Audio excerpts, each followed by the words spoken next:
any other way. So I'm as excited about her presenting as perhaps you are. And you know, the music as you walked in, all the beautiful visual aids. So I hope you're ready for a really great in-depth conversation about economic development. I sent you a lot of information over the last couple of days. I apologize. It took me quite a while to get all the follow-up material compiled and together. And just last night, my wonderful friend Chris pointed out a few of my links. I probably need to do some adjustment on how they came out. So I'll go back and relook at those. Anyway, it's a lot of good, solid information. Thank you, Mr. Muirhead, for proposing most of the questions and comments.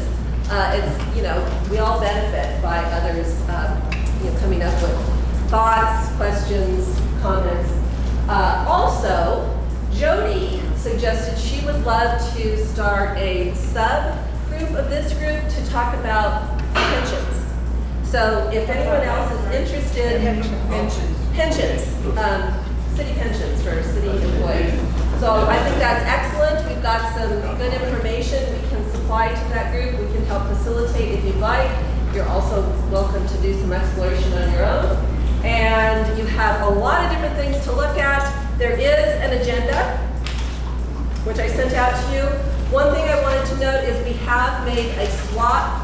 The next time we meet in September will not be police and fire. It will be a conversation about infrastructure, maintenance, community services. It's going to be a really hefty discussion as well. We wanted to hold off, and police and fire will be our discussion in November because we're waiting for a study that will give us more solid information on response times and things like that, which will be really pertinent to the discussion we have about public safety. So with that, not to waste any more time, Edith Ramirez, our wonderful Economic Development Director.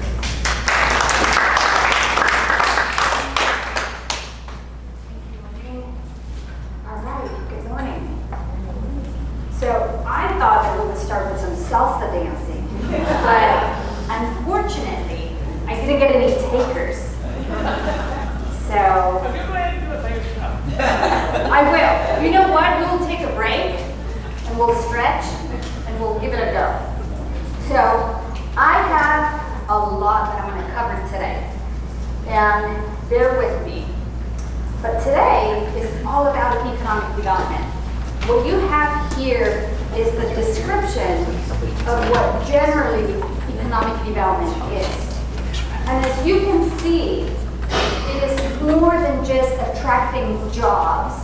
It is more than just companies and retail.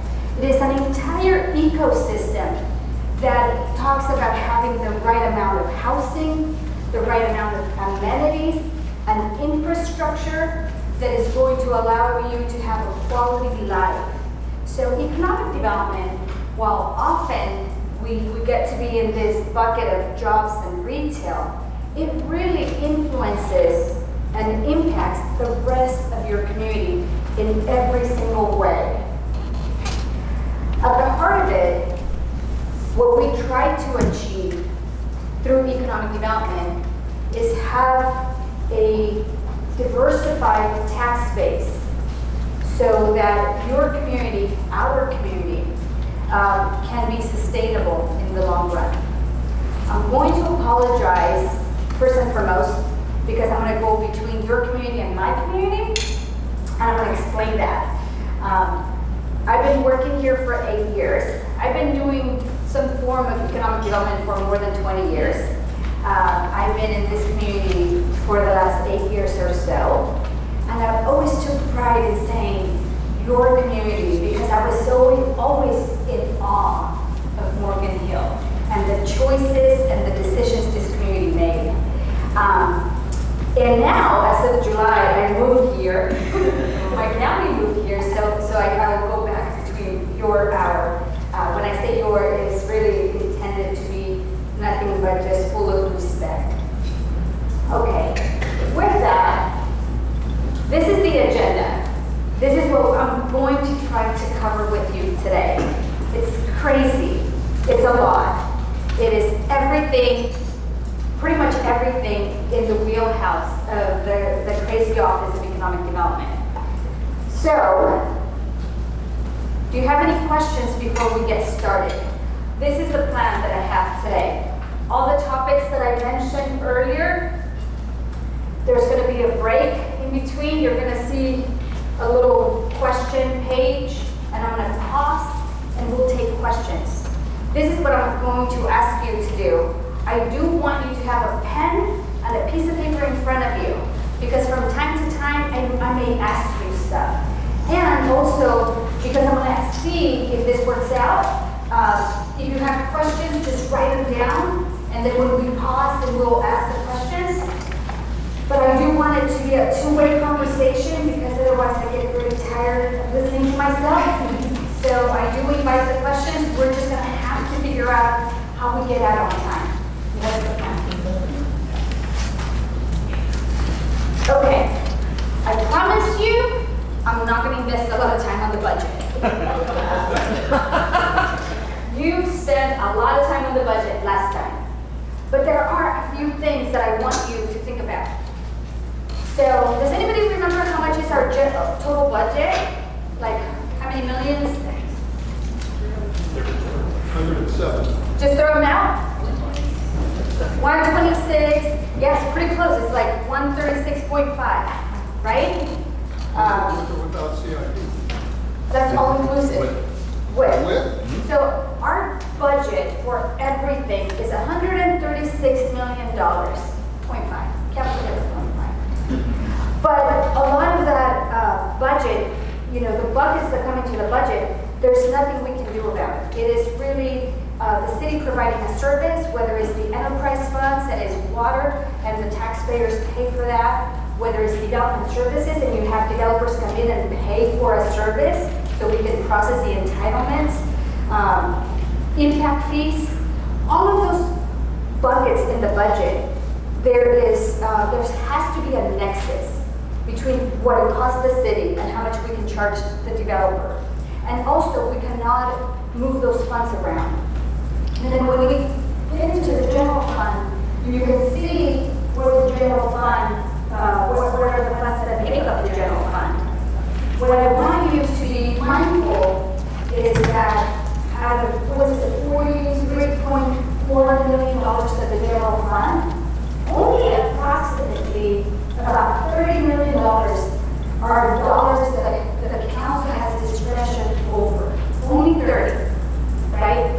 So when we, the community as a council, want you to fund this, or whether it's 4th of July or twinkle lights or what have you, those choices that the council makes, they only have a very small, limited amount of funds. Now, we as a community have made a choice that we want to have a healthy budget for public safety. We know it's very important for the community to be safe. So 77% of those discretionary funds go to fund public safety. Now, the funds that we in economic development, I want to say economic development, as we talked about the definition, impacts pretty much everything in the city. You know, it's not just about jobs and housing, it's about streets, roads, investment, development. But we directly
city. So when redevelopment went away, some of those opportunities also went away. Our residential control growth system also has provided opportunities for this community where we have been able to attain more amenities through the residential projects. And then finally, we are leading in ag preservation, water conservation, and other things. This is just a quick reminder that on sales tax, which is 23% of the general fund, we only collect 1%. On property taxes, here, we get 10% of the 1%. So, just for fun, think about how much your property might be assessed. What's the value of your property? You don't have to, just write it down. You don't have to say it out loud. I'm not gonna ask you. But just let's walk through the exercise of how much you think your property might be worth. Now, if your property, say, was worth $900,000, we could assume that the city would be getting $900 annually, one time. All right. If your property was assessed 20 years ago, what do you think the value of that property was? Because let's remember, under Prop 13, it only goes up by 2% every year. So the point that I'm trying to make here is that we often hear at City Hall, but we pay taxes. Well, let's talk about that, right? Let's talk about that. Let's assume that your property is worth $900,000 and that you pay the city $900 a year. And let's think about the services that you get from the city. Let's think about the roads. Let's think about the parks. Let's think about having the lights turned on. Let's think about the CRC and the library and everything else. And God forbid you have to call 911.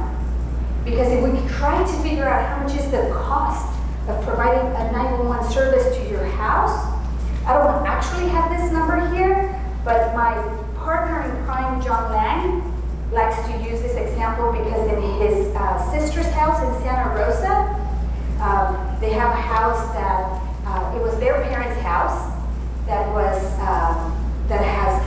bought in 1972, and the sister, and she only pays annually to the city something in the range of $300-400 a year. She called 911, and the cost to service that 911 call in Santa Rosa was $1,300 to the city. I don't have the numbers for Morgan Hill. My point is this. Yes, we residents pay property taxes, but we here in Morgan Hill provide so much to the community, and it's often not enough just with the property taxes revenue or sales tax revenue that the community gets, that the city gets. And that's why we need economic development. That's why we need jobs and retail stores and everything else to make up for the funds that we need. In Morgan Hill, John Lang mentioned this to me, and I think I mentioned it last time here. In Morgan Hill, more than 50% of the homes were assessed more than 20 years ago. So again, if we look at how much money the city is getting just on property taxes, if more than 50% of the inventory was assessed a long time ago, then our revenue collection from that is small. And then we as a community are very, very proud of our affordable housing program, right? 1 of every 8 homes is affordable, is income restricted. However, that is also a conscious gift that we give with that program, because then the assessed value of that home is at a lower rate. And those are choices we're making, and it's fine. It is just part of the ecosystem that we're solving for. So this slide is a slide that John Lang, if you haven't met John Lang, fabulous human being. He's an economist, and he loves to dig into the numbers and spreadsheets, which I so appreciate because it's not my cup of tea. But he took the opportunity to go through every single parcel in the city through the county assessor's office and figured out how much revenue was coming out of all of those parcels, not just property taxes, but if there was somebody running a small business out of the house, then he double checked the business license and assigned them. Well, they're also giving us business license fee, even though it's teeny tiny, and everything else, right? So he looked at all the revenues that we generate from all the different properties. If it was a commercial property and it had a hotel on it, then he figured out how much revenue was coming out of that property. And then he looked at all the expenses the city had and just kind of divided them across the board. And this example is simply just kind of big picture to show that, yes, while the city gets a lot of revenue from residential property taxes, only because we have more of that than jobs, residential just costs the city more because there's just simply more demand from those folks. Folks that live here are going to use the services, they're going to use the streets more, they're going to use the parks, libraries, community center, and what have you. It's just, there's more demand for residential users than commercial. And I think I'm about to stop here, so, one more question. Yes, we have There's a There proposal on the ballot to remove Proposition 13 protections from businesses. Any idea of what impact that will have on the Working Hills General Fund? I don't have, so the question is, if Prop 13 protections went away from commercial businesses, what would the impact be on the general fund? I'm sure it would be significant. I don't have the answer to that, but I know that has been talked about forever and ever, and it has never passed. But I'm sure it would be significant. I'm going to pause for questions. I think I just have one more slide on hotels. So hotel revenue is another part of our is a significant amount of money. For us, it's 7% of the general fund. We have in the ledger 17 hotels. However, when we look at the hotels and the quality of hotels, only 6 of them are places that are considered mid-scale or upper scale, or a place that if your mother-in-law or somebody came to visit, you may want to be willing to put them there. We have a lot of other hotels that a big part of our inventory of hotels has exceeded their economic life, and they have lost their flag and they are now decaying. Many of those hotels are not even considered hotels anymore. They are considered extremely affordable housing because we just have long-term stays, people that need very affordable housing. So the conversation for hotels for us is a difficult one because we should be getting a lot more revenue from the hotels. But if the majority of the hotels are having guests that are really residents, then we're not collecting any taxes. Not only that, it brings up a whole bunch of issues because those places were not designed and built for residential housing. So then you get into the building code and a whole bunch of other problems. It is one of the things that we need to work on how to transition those hotels that are not really hotels. It is in our work program, it's just not the higher end part of the list. Also because of the housing crisis, once we tackle that issue, then we also have to figure out how we're gonna house the people that we will displace. So it's a difficult one for us. We have 2 hotels that I'll talk about later, but just so we know, we have 900 rooms, but again, that's spread across all the hotels. Maybe some of them that you would not want to stay or have your daughter stay at. We have 2 hotels that we worked on to bring and attract and bring to the community, but the rest of the hotels decided to put their monies together, and we actually know who they are because we were able to pull out who they were, and they financed getting signatures to put these hotels on a referendum.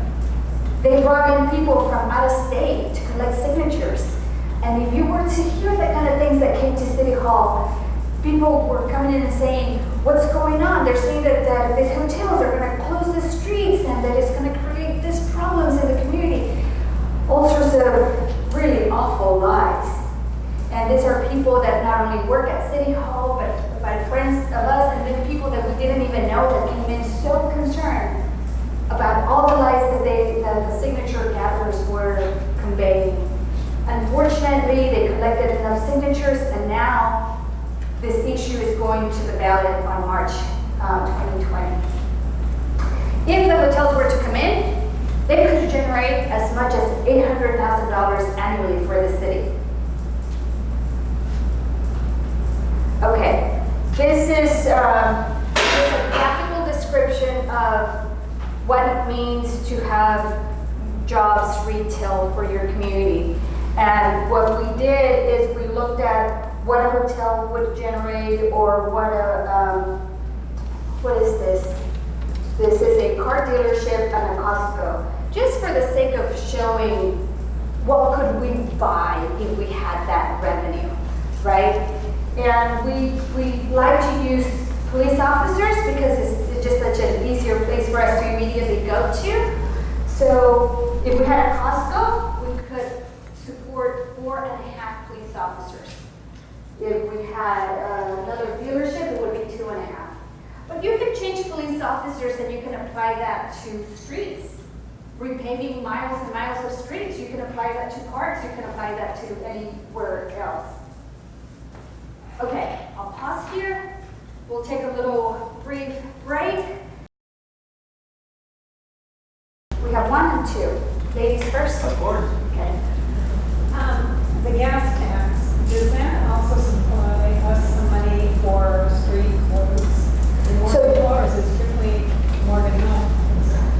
So the question is the gas tax. Does it supply funding for Morgan Hill for World Street? roads? Yes.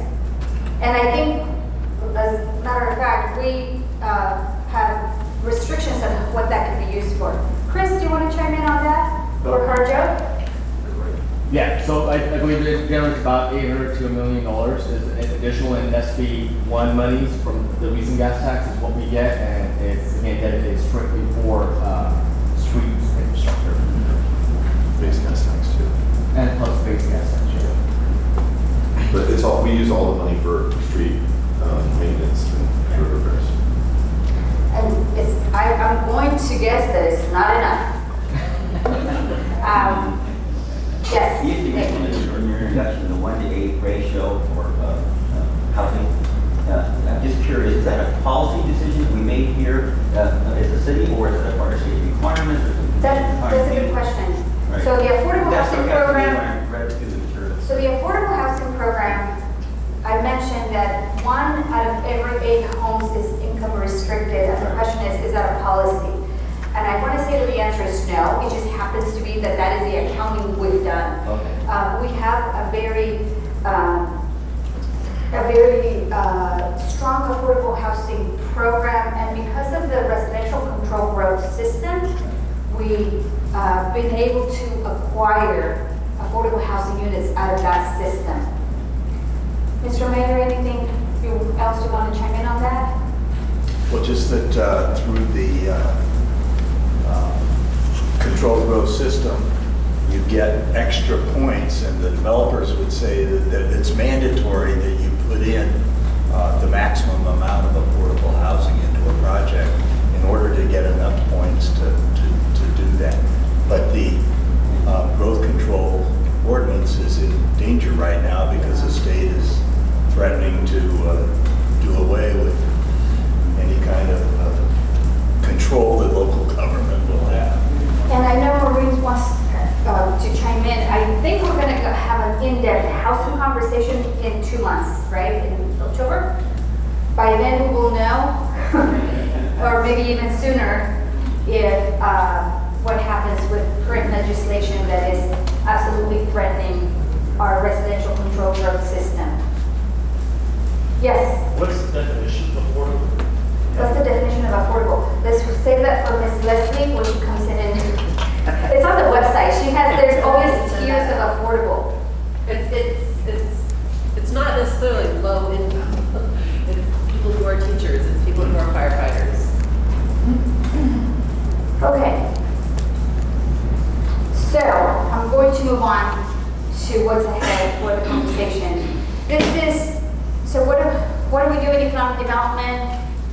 We try to attract investment to the community, whether it's in the form of new companies, new retail stores.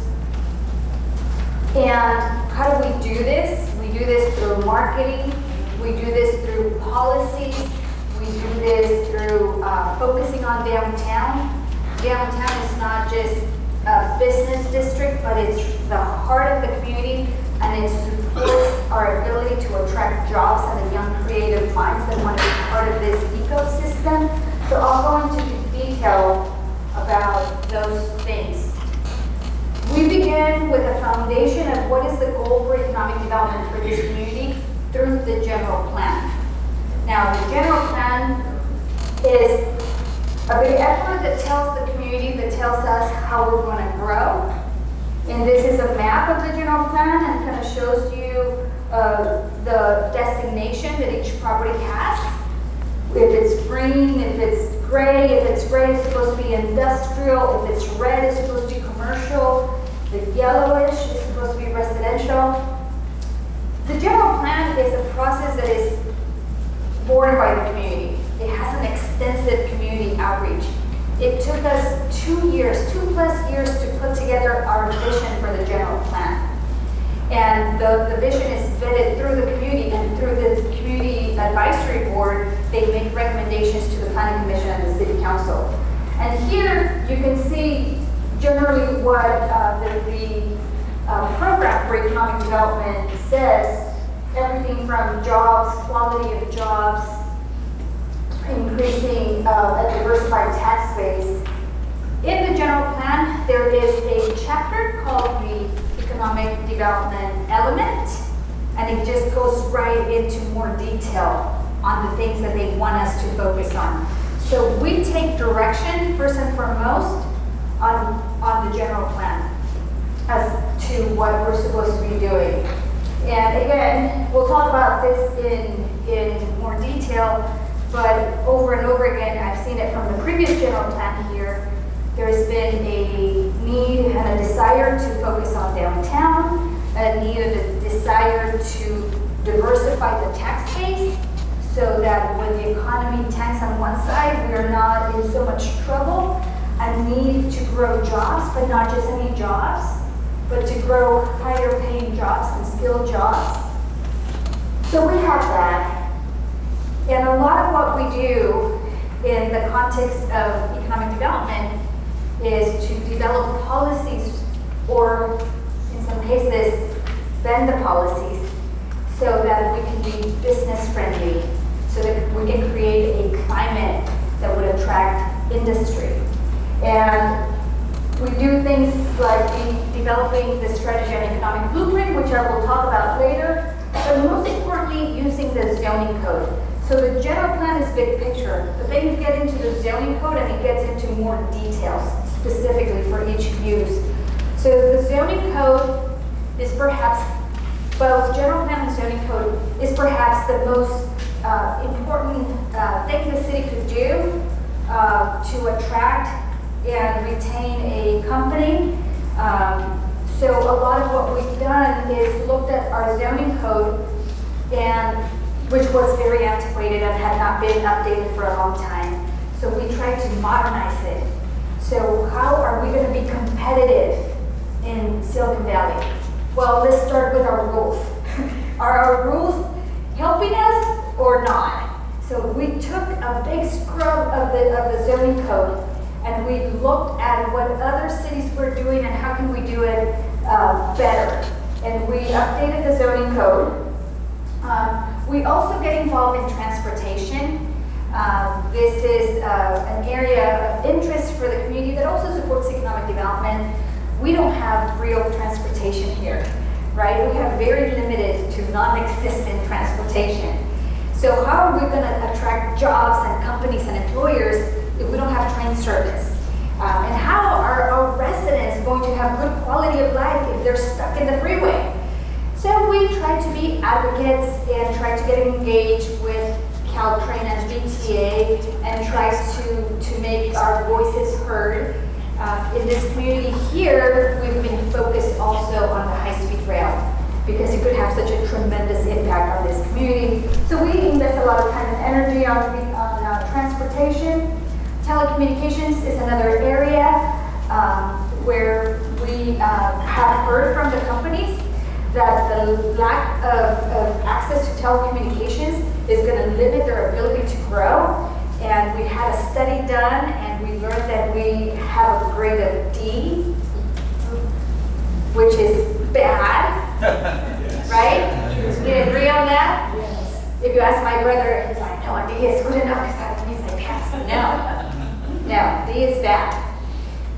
But the reality is that the city has very limited ability to influence telecommunications because it relies on other companies wanting to come in and provide and service us. And the areas that the city can influence are limited, and we're working on that. We have a very robust program on telecommunications, and I'm happy to chat with you about that. We, again, work with hotels. We look at how are the hotels doing, what's the problem with the hotels. We did an audit a few years back and found out that the hotels were not remitting their required taxes to the city. So we started doing an audit and developing policies to make sure that they are contributing the right amount. And now we do it on a regular basis and make sure that the funds that are required to come to the city come to the city. We created a tourism business improvement district, which is, and this was part of a long conversation with the hotels. So recently, we asked the voters to increase the transient occupancy tax. We were arguing with the hotels back and forth. It's one of those love-hate relationships, right? They were pretty cranky over the audit, and then we said we were going to increase the taxes. But we also wanted to create a tourism business improvement district, which is an engine that other communities have. And it essentially means that the hotels themselves choose to assess themselves to generate funds to promote their area for tourism. And therefore, it will bring more visitors and increase the room nights. Everybody wins. But it's a separate fund. And again, this is not something that the voters get to vote on, the hotels get to vote on. And if they can agree on that, then they can raise a certain amount of money to then go market the area. So a big part of the conversation that we had over the last year and a half with the hotels, again, this love-hate relationship, they're mad at us, we're mad at them, we're all cranky, was a compromise to say, we are only going to ask the voters to increase the transient occupancy tax by 1% only. We could have asked for more because we knew the voters were willing to demand more. And we would only increase the TOT by 1%, and then the hotels would increase create a TBID, Tourism Business Improvement District, of 1.5%. So it was a compromise. It was not an easy compromise. Trust me, everybody was cranky about it.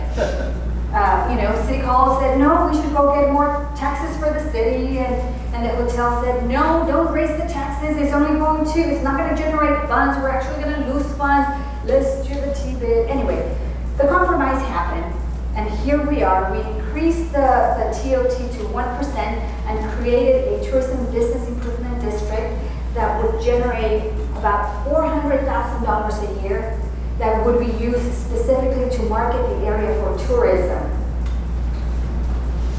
David, how much governance do we have related to the fund disbursement for the community? So The question is private how much- partnership, right? So you got a coalition of public and private putting together a set of funds on the greater behalf of increasing this segment of business. How do we influence the fund flow with that, or what positions? So the question is, this TBID that is generating $400,000, how do we influence how the money, and who makes those choices? There is a board of directors that is made up of 4 hotels, 1 community representative, 1 representative of the wineries, 1 representative, am I too many? Sports.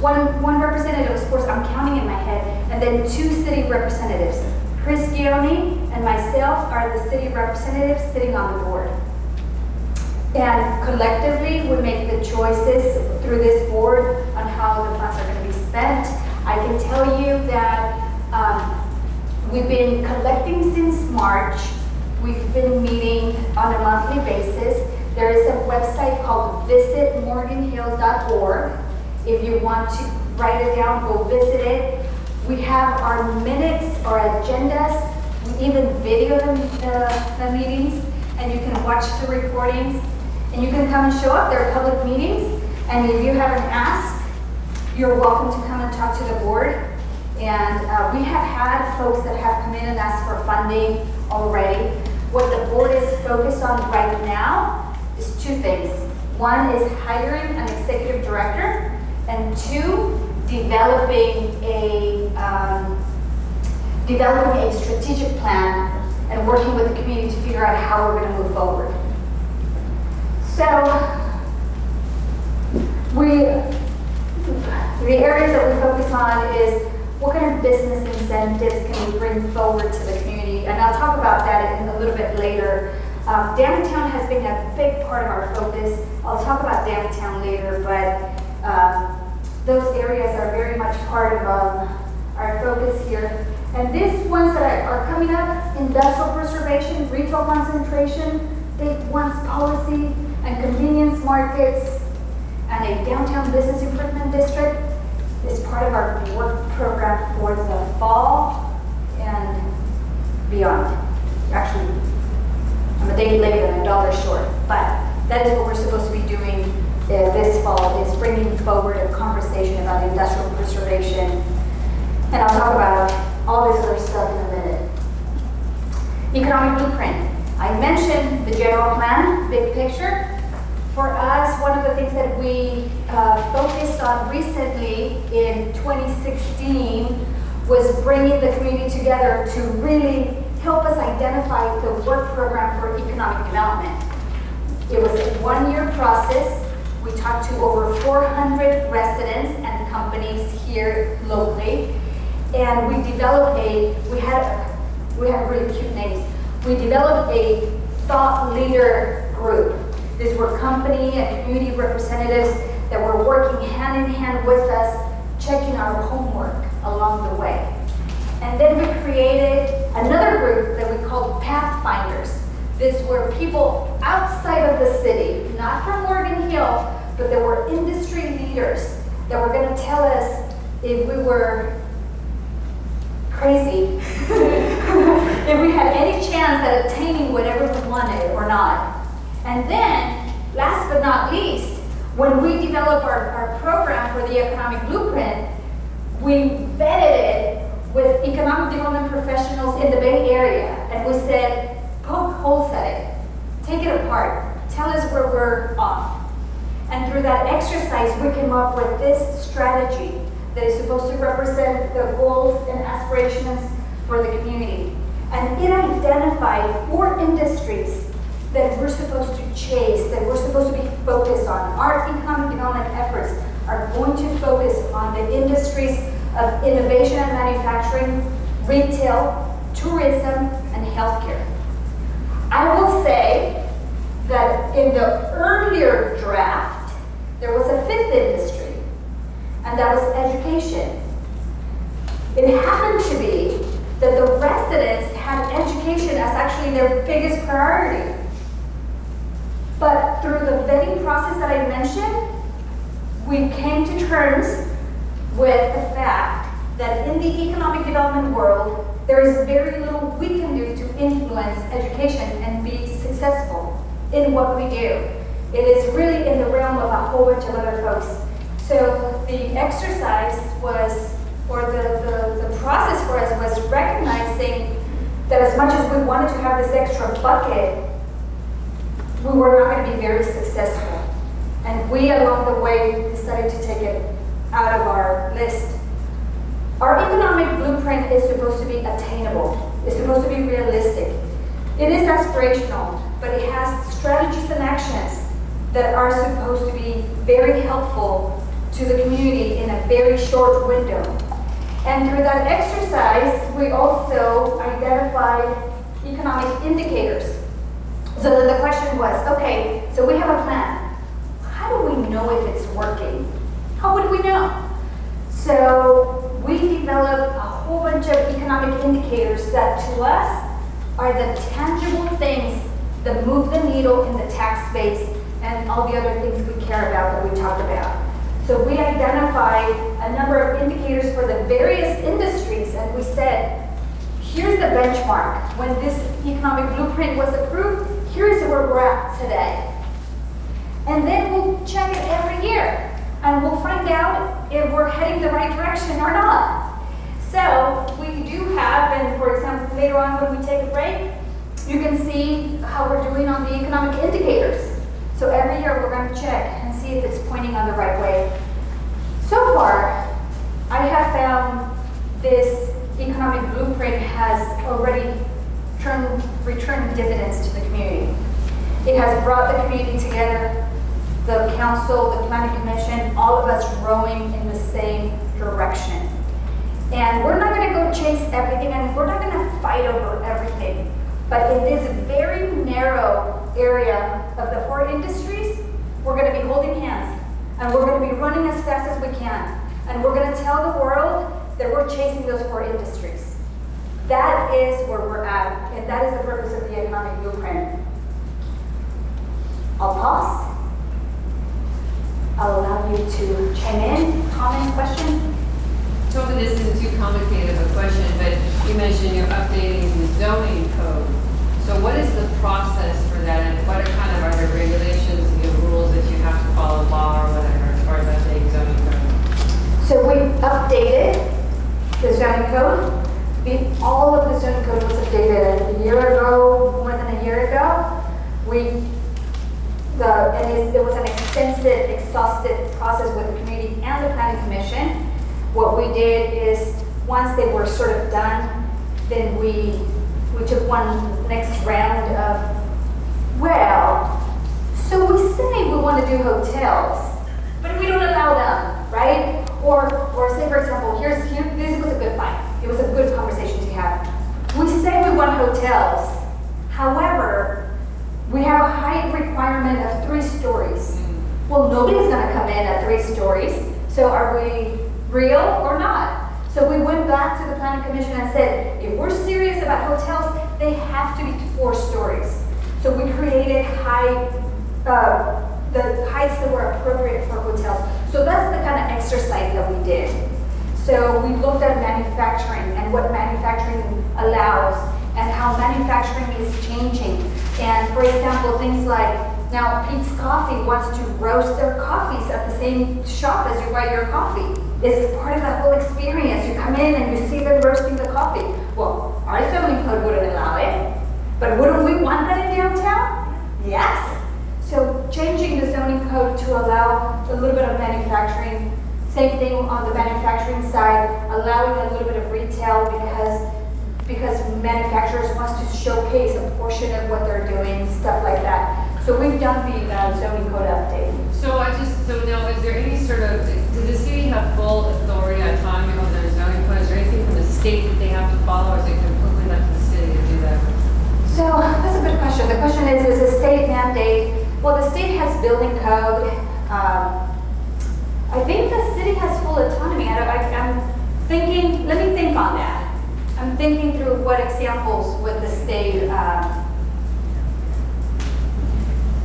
I will tell you, the state is very much meddling with the city's, by right, authority of general plan and zoning code as it relates to housing. Yeah. And the state is coming down and saying, no, no, and no.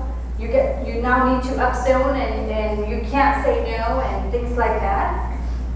Mr. Mayor, you had a question, and there's another couple questions back here. I just wanted to point out one thing that I don't think you mentioned, maybe you did, but the Monterey Corridor specific plan outside of downtown is going on. And that I think is significant to support what you're trying to do. Yes, thank you. The question is on the Monterey Corridor. You know, I don't know if I didn't add it on purpose. I'm frustrated with that. So the Monterey corridor is in our economic blueprint, but my lens on the economic development world probably has a different direction than the council may want to go. And I'll talk about that when we talk about the retail. But when I look at this community and I look at what we have, I see the Monterey corridor as the last frontier, as one of the biggest engines and opportunities we have coming out, as an opportunity where we can solve a lot of the last things we want to solve for. And we try to get engaged in that conversation. I'll talk about the retail. All right, I'll just go there. I don't know how to do this. So, on the retail side, we have more retail than we can support our size community. So we know that, we've known that for years. Brokers have told us over and over and over again that we have more retail than we could ever support. And that is not necessarily unique to us. The retail world is changing, and we've seen the shrinking of retail. So for us, right now, there's, in the Monterey corridor, under the general plan, we created a zoning called mixed-use flex. At least in my mind, when we were having that conversation, it was truly supposed to be flexible. It was truly supposed to be, let the market decide. Is there an opportunity for retail? Let's do retail. If there's not, and only housing, let's do housing. If we can do both, let's do both. It was supposed to be flexible. But then as we went along, we decided that we actually wanted the retail with the housing. Well, that's a really high bar. And what that means is that our ability to really transform the Monterey corridor is probably not going to happen anytime soon. And for economic development, what I worry about is if there's only so much retail to be had in the entire city, where do we want it? Because if we demand it everywhere, we're just going to water it down. And we see our shopping centers that are struggling. We see vacancies that haven't been filled. So for me, I want us to have a strategy on prioritizing where we want the retail and maybe exploring where the Monterey corridor should go. But like I said, I think that was just me drinking that tea that day because in the conversations with the community, it just hasn't played out that way. And it's fine because that's where the community wants to go. Other questions? 1, 2, 3, 4. Yeah, so with tourism and then transit occupancy tax, I was curious if you broke it down to understand if the tourism we're getting is sports driven, is it just one every weekend in town, is it opposed to the family? So that's a good question. So the question is, based on tourism, do we know where people are coming from? Do we know where people are staying at that hotel? That's a really excellent question. It is a question. It is an issue that the hotels have brought up with us. At some point in time, we had a very robust program going on at the Outdoor Sports Center, and the hotels were getting some spillover from that. But they will say that the majority of their business is associated with spillover from other markets and industry. So they want us to grow jobs, and they want us to grow recreation so that they can have a strong weekend stay. We're going to try and use a microphone for these questions so that we pick them up better. Okay. But we're going to have We have a few down here. So speak loudly until we have a microphone. Okay, and I'll try to repeat the question. This is easy. Oh, good. Where's the northern and southern boundaries for the Monterey corridor? Well, the Monterey corridor goes from where the city begins and the city ends, and then it continues all the way to El Camino, right? Okay, that's what I wasn't sure. If you were talking specifically downtown.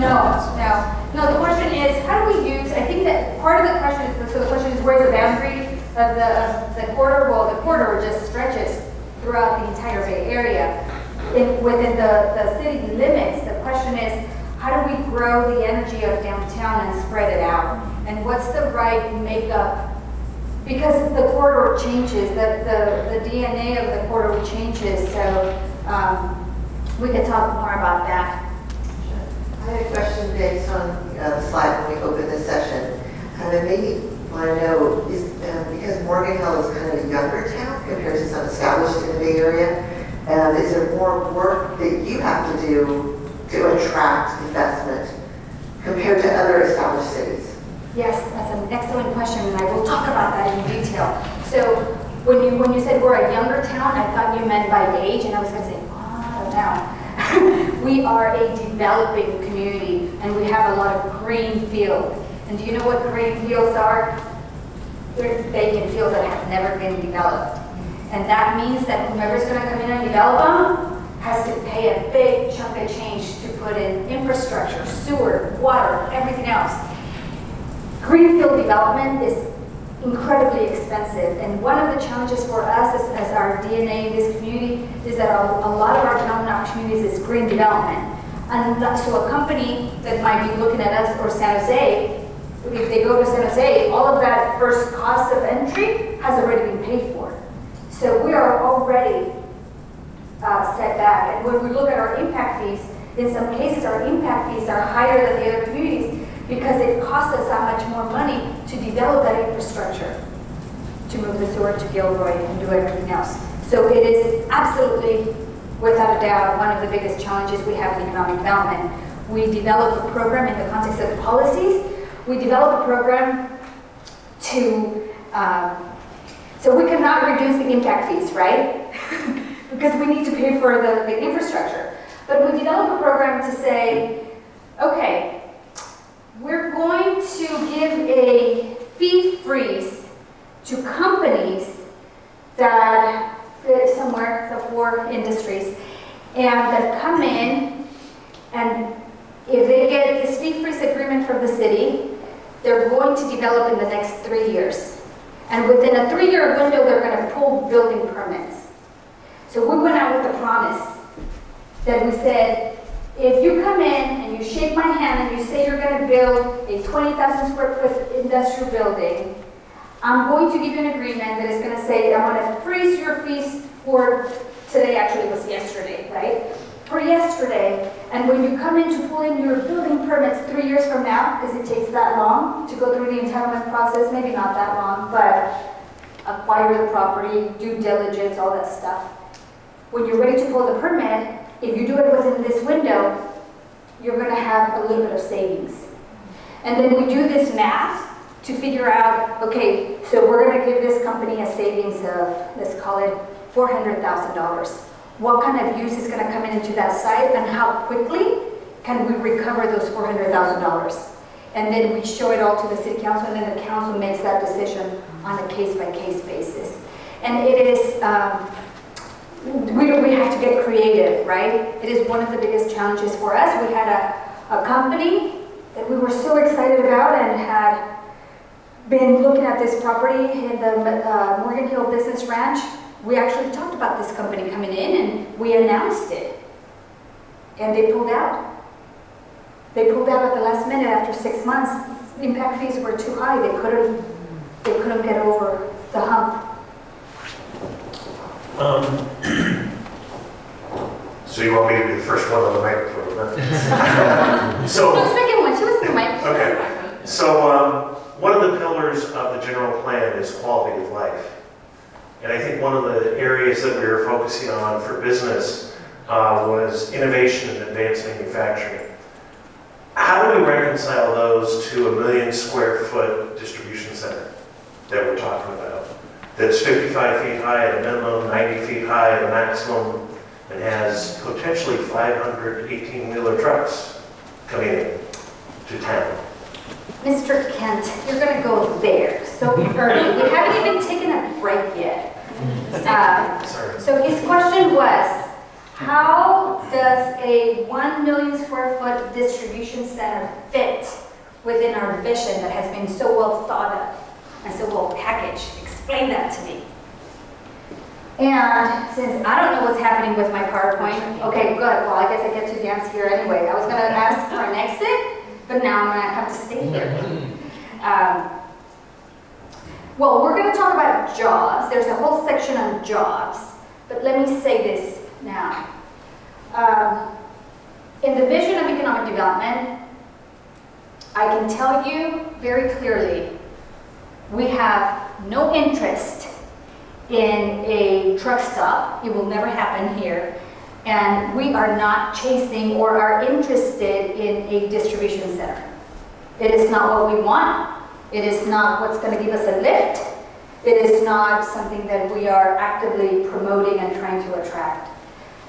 In the context of a big facility, there is our goal, our desire is to bring bigger, better companies that are going to bring the bigger, better, higher paying jobs so that our community can work here and doesn't have to be.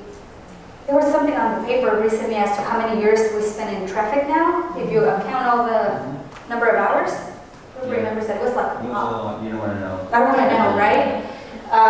So our goal is to bring jobs here, and hopefully the higher paying jobs. I'm happy I think we're gonna talk about this project on and off throughout the whole day. I will tell you this. So in the context of all the things that we want, there's also all the things that people can do as well. And there is a dance that happens somewhere in between. It's like parenting at home, right? It's like, you don't want this, well, let's talk about that. And I think that we are having that dance to make sure that the project that you're most concerned about is as close to what we want and very far from exactly what we don't want. And through the entitlement process of zoning and conditional use permits in some cases, we get to fine-tune some of those things. So the next step for that big project is to identify the list of uses that are allowed by right, and then there is that dance where the planning commission will say, well, how about yes, absolutely yes here, and how about let's condition this on a case-by-case, see how that works. I actually think it's pretty easy. Oh. A height restriction and a restriction on the number of docks per 100,000 square feet would take care of that, and you could attract advanced manufacturing like my company, and you wouldn't attract a distribution center. Okay. Just, that's all. All right. So we have some creative solution here, and I think you're on point, and we can talk a little bit more about that. Not on that topic, because that discussion you had, there were, the whole hall was overflowing. But anyway, I believe the hotel tax. Now, it was a time when they were collecting signature all over Walmart and the library and all that. Yes. Maybe in our own family, 3 or 4 people might have signed it without knowing what it means. Okay. Now, my question is, you said only 6 out of the 17 or so units are classified as upscale or mid-upscale. I don't quite understand what are the rest of them. Don't they contribute that taxes for the city? So I kind of heard 2 questions. So one, you were saying that you didn't understand how only 6 actually qualify as upper mid-scale. Yeah. And what about the other hotels in town? Are they also contributing the tax base for the right. city? So are they contributing to the tax base? So yes, and Harjot might actually know the numbers better than I do. We collect every year. They have to, actually every month, they have to submit their receipts to us. How do I know which ones are upper mid-scale? I probably would have known myself, but we had an audit and a hotel expert that came in and looked at them. And I think it's a combination of flags, they have a flag, and also where they're at with their condition of the property. Many of them, after 20 years, this is what happens with hotels. You have to reinvest and give them, a facelift. And if you don't, the flag that you have is going to say, I cannot stay with you. And then there's the downgrade of flags that happen. brands, and in some cases pricing. We collect taxes, Joe, is everybody paying taxes? How do we answer this question? If I may chime in for Joe with the city manager's office and my background with finance. I, for the last 3 years or so, oversaw TOT administration. It's a tough question to answer, but I think you kind of hit the point is, hotels need to reinvest in themselves to keep the buildings, the rooms up to date. They need to basically extend the economic life of their facility in order to keep it as a hotel, so folks are willing to stay in their hotels, in their rooms, which in part generates revenue for the city as taxes. An example I can give is, say a hotel that was probably built 40 years ago with about 20, 25 rooms, is at a point where nobody's willing to stay there, so they've turned into either a transitional housing or more like a apartment type housing. So where folks are staying there for a longer period of time, probably instead of 25 rooms generating TOT tax, only about maybe 3 or 4 rooms are generating the tax now.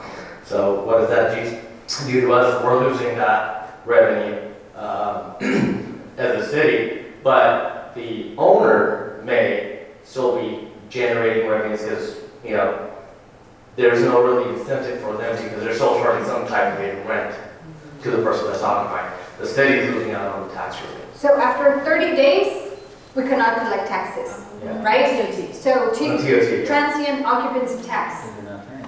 Yep. Because they're not transient anymore. When the audit was done, the auditor looked at our hotels and said, well, at least 3 of them I'm not even going to look at because they're residential units now. So there you go, 3 of them. And then you look at the rest, and I can tell you, at least 2 of those hotels are very problematic for the city. We struggle with a number of public safety issues and other activities that are happening there. So in some cases, they're not even functioning as just extremely affordable housing. They're causing a lot of challenges for us.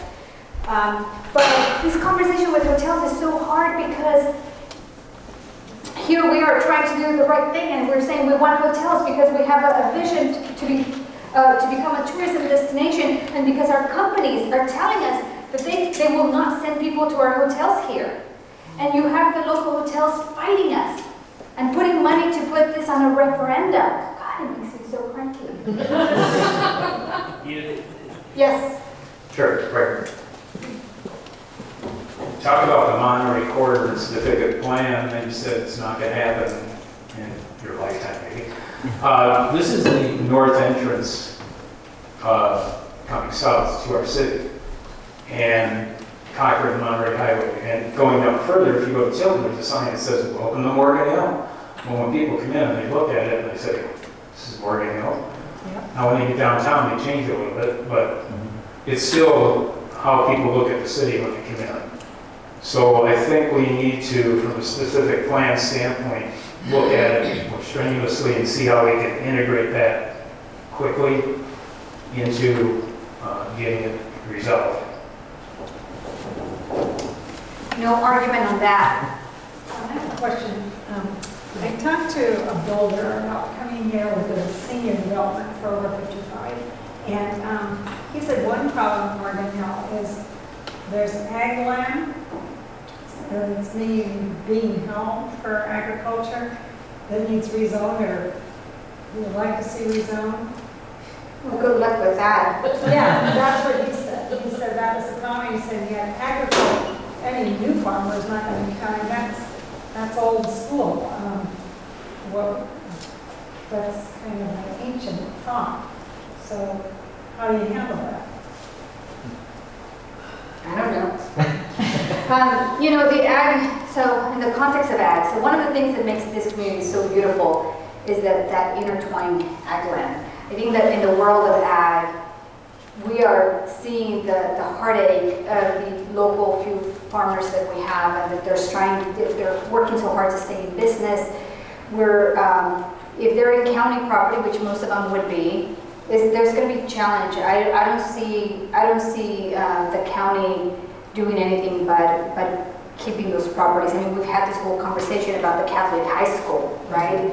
And the county gave a big no and a hell no, and we continue to try to champion that. I'm not exactly sure that we do want to preserve ag, and we have a policy and a program that generates funds. It is somewhat challenged in the context of it requires working with partners and a number of other things. For somebody that wants to come in and turn their property around, I think it's going to be very, very difficult. Our first lady had a question. And then after that, I am going to move on only because I'm not even halfway through the presentation, and I will keep you here past lunch. Okay. The motels that are no longer motels, are they assessed property tax wise in a different category once they become, and is that detrimental to the tax base or? I think the property tax on the hotels is the same across the board, right? It's all a matter of when they were last assessed. When they last changed hands is the same conversation we had about residential. But I mean, even though it doesn't change hands and you're no longer able to collect the TOT because they are now renting them as affordable housing, if you will, that they don't get reassessed by the county assessors. And you can't ask to have them reassessed? Only if they change hands. Only if they, well, yeah, I mean, I every time understand. they change hands, yeah. Rats. Okay. I just realized the time. And I want to tell you that I have a lot to go through. I'm going to run. All right? So, marketing. A lot of what we do in... I was supposed to go fast. My parents were salespeople. They sold life insurance, they sold plots, they sold pots and pans, they sold everything. And I said I would never go into sales. I was going to go to college, I was going to have a great career, and I was not going to go into sales. And here I am. A lot of what economic development is sales. It is selling your community to investors and saying, invest here, and let me tell you why. Let me sell you the value proposition. However, we have challenges in Morgan Hill. As beautiful as this community is, and as much as we love it, and as much as we like the ag intertwined with everything else and what have you, we have challenges. So I'm going to run quickly through the challenges that we need to overcome for the sectors of industrial and retail. One, when it comes down to jobs and companies, we are considered a secondary, and I've actually heard from a big developer in the Bay Area, a tertiary market. We are not at the heart and the epicenter of jobs. That's in Palo Alto, that is next to Stanford, and it grows from there. And before they get to us, there is Edenville in Evergreen, there is downtown San Jose as an employment center, and there is North San Jose. And we're just getting to the place where North San Jose is finally coming to fruition. So we are a few miles away from the epicenter of jobs. Our rents are low. They have been low for a long, long time in the industrial market. And if a developer wants to come in and build anew, we just talked about greenfields and the cost of developing anew. The cost of construction here is the same as in the rest of the Bay Area. Yet the rents do not match the rents up north. So that's the second challenge. The green belt. I love the green belt. I think we all do, right? This is the Coyote Valley, the green space in between San Jose and Morgan Hill. Having that green belt creates a perception of separation and distance. Even though it's faster to get here than other cities up north, that green belt creates a psychological, you're too far. You're on the other side. We already talked about cost of green development. When it comes down to retail, we're too small. When you go to the International Council of Shopping Center Conference and you see the retailers that come out and say blah, blah, blah, I'm expanding, the small city is 60,000, so we're smaller than the small city. So one, we're a small community. When a national retailer is looking at our market, and when I go and talk to them and say, would you like to consider Morgan Hill?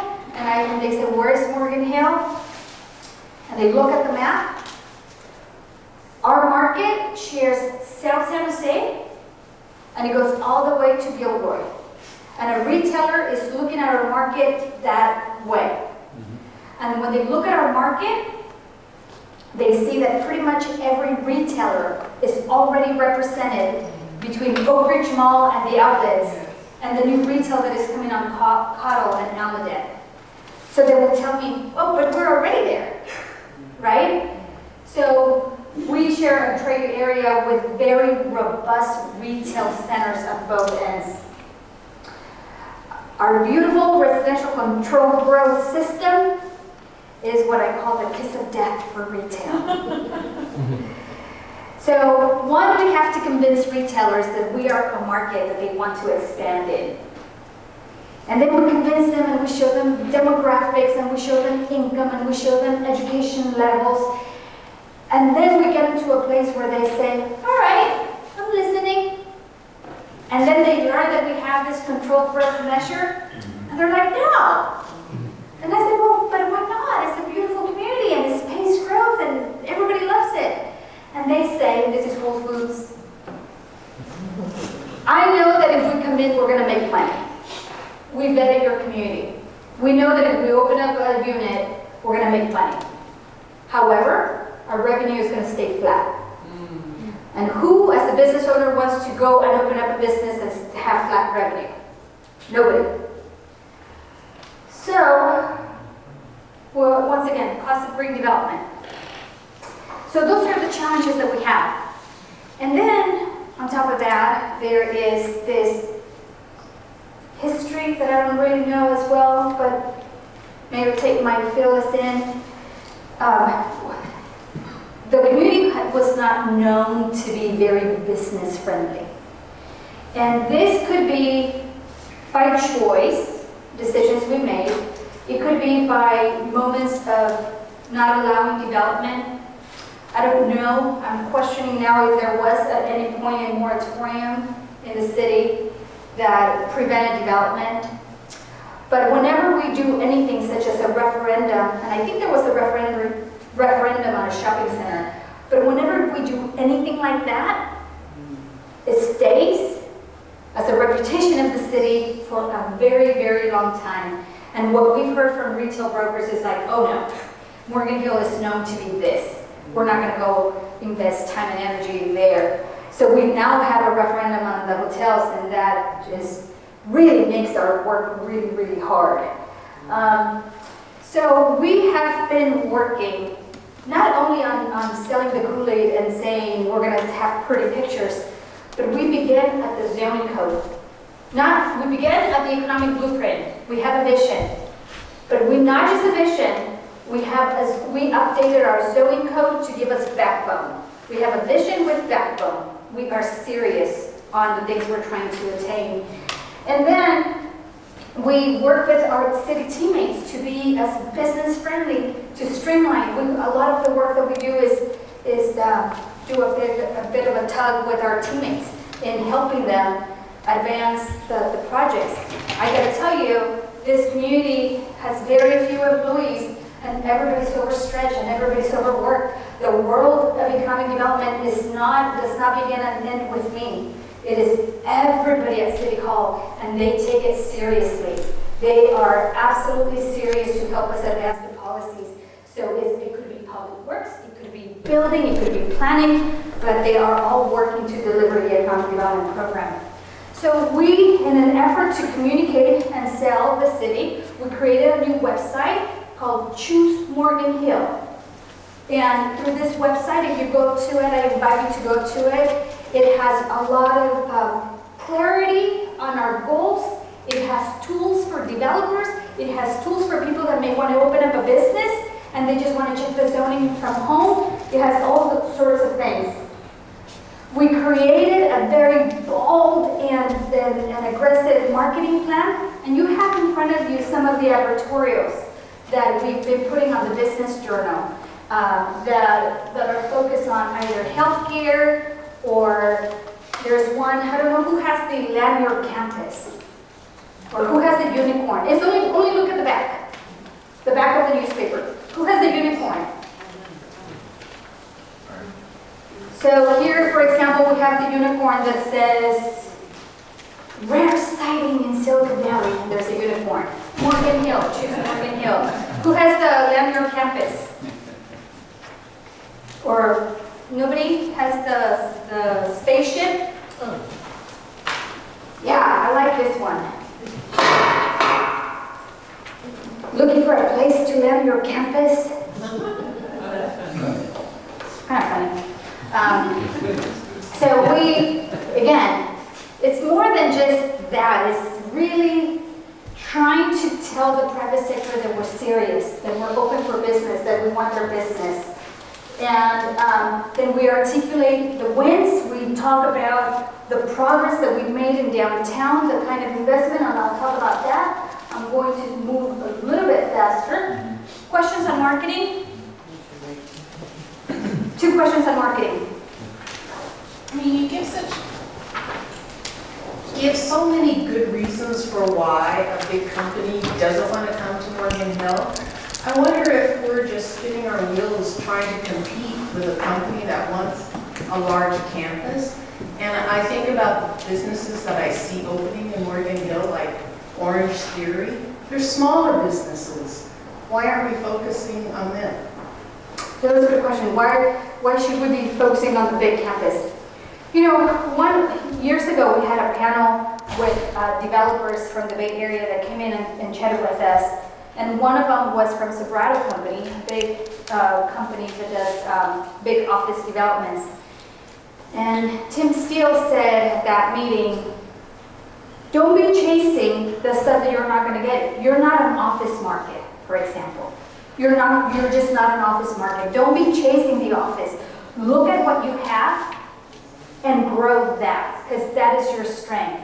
So for us, it's always a reality check, right? That we want to go chase the great jobs, but there's only so much of that we can get. I'll talk about jobs, and I think we are making a difference. I think we are moving the needle on that.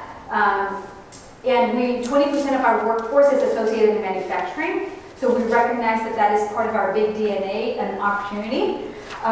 When the Fry's property went on the market, the Cochrane and 101 property, we talked to a ton of developers that were paying attention to us, because 60 acres along the freeway, you don't come across very frequently. So we had an opportunity to ask all of those developers, well, do you think we were going to get office? And they said no. And some of those developers said to us, you will probably never get office, ever, or even in any of our lifetimes here.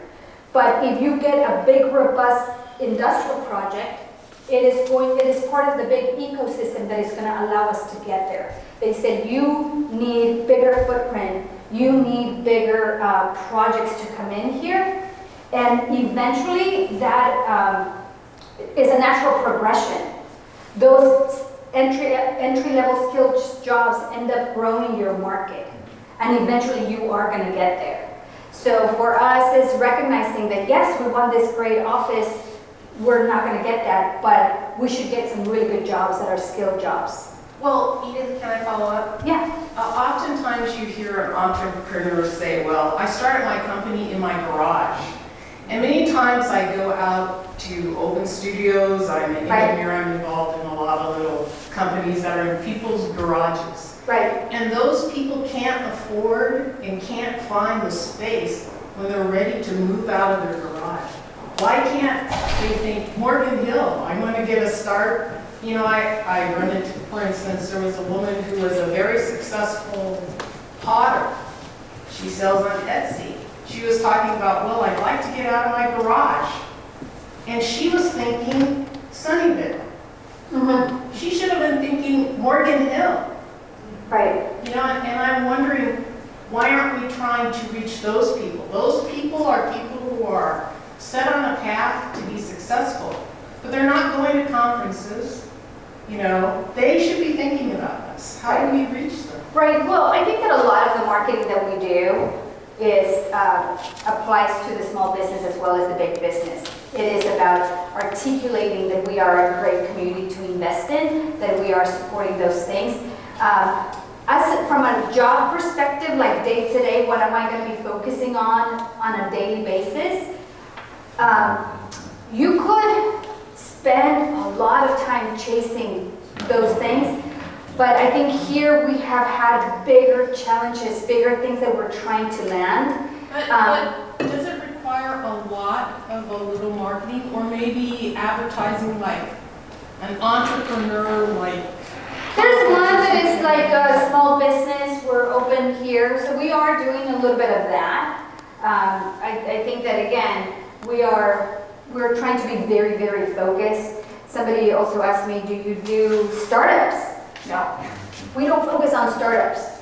It's really a lot of energy and work that goes into trying to grow a startup culture that the return of investment, when we have such a long list of things that we got to do, that is just not our focus. I was having this conversation with the mayor, and our chamber does a really, really good job at focusing on small businesses and trying to set them up there. Happy to chat more about that. There's one more question, and then I want to move on. There's 3 more questions, and I want to move on to the other stuff, because we haven't even gotten to downtown or retail or jobs. Let me hold the question, let's start keep going. All right. I'll bring it up at retail, but I do have an answer for having been a retailer here in town. Go, answer, help me, help me. Well, you talked about it with Whole Foods, it's a flat income. Yep. If you take a small business and move it into Sunnyvale, your market is huge. You put it here in Morgan Hill, people were working on that, getting people to come to Morgan Hill. But for the longest, I had a business, it was a 22-year-old business, and I owned it for 12. People would say, oh, how long have you been here? And then they would walk around, and it was a gift shop. Well, I don't see anything here, I'm gonna go to Los Gatos, because it's a mindset. So, for the city to try to go after small business right now, I just don't, it's not there yet. But get to retail and then we'll be there. Thank you. One more record. One more question, then we're moving on to downtown. Just back to my overarching question on back on the slide. How do we attract investment? Is your motivation, your reason for employment, to attract jobs to Morgan Hill? As part of it, it's not just jobs. It's healthcare, because it's part of the ecosystem and the need that we have in this community, right? It's not just jobs. It is a combination of housing, the right kind of housing. Housing impacts our ability to attract jobs. I can tell you 5 companies that the last meeting I had with them, they said, we just can't attract employment here because there's not enough housing. It's really hard for us. What can the city do? We have executives that will not move here. Anyway, so it's not just jobs. Downtown, are we ready? Yes. So, downtown, we're lucky we have a downtown. Do not take it for granted. Many cities don't even have one.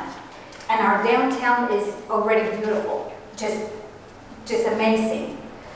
Downtown has gone through a tremendous renaissance over the last 3-4 years. And this renaissance did not happen by chance.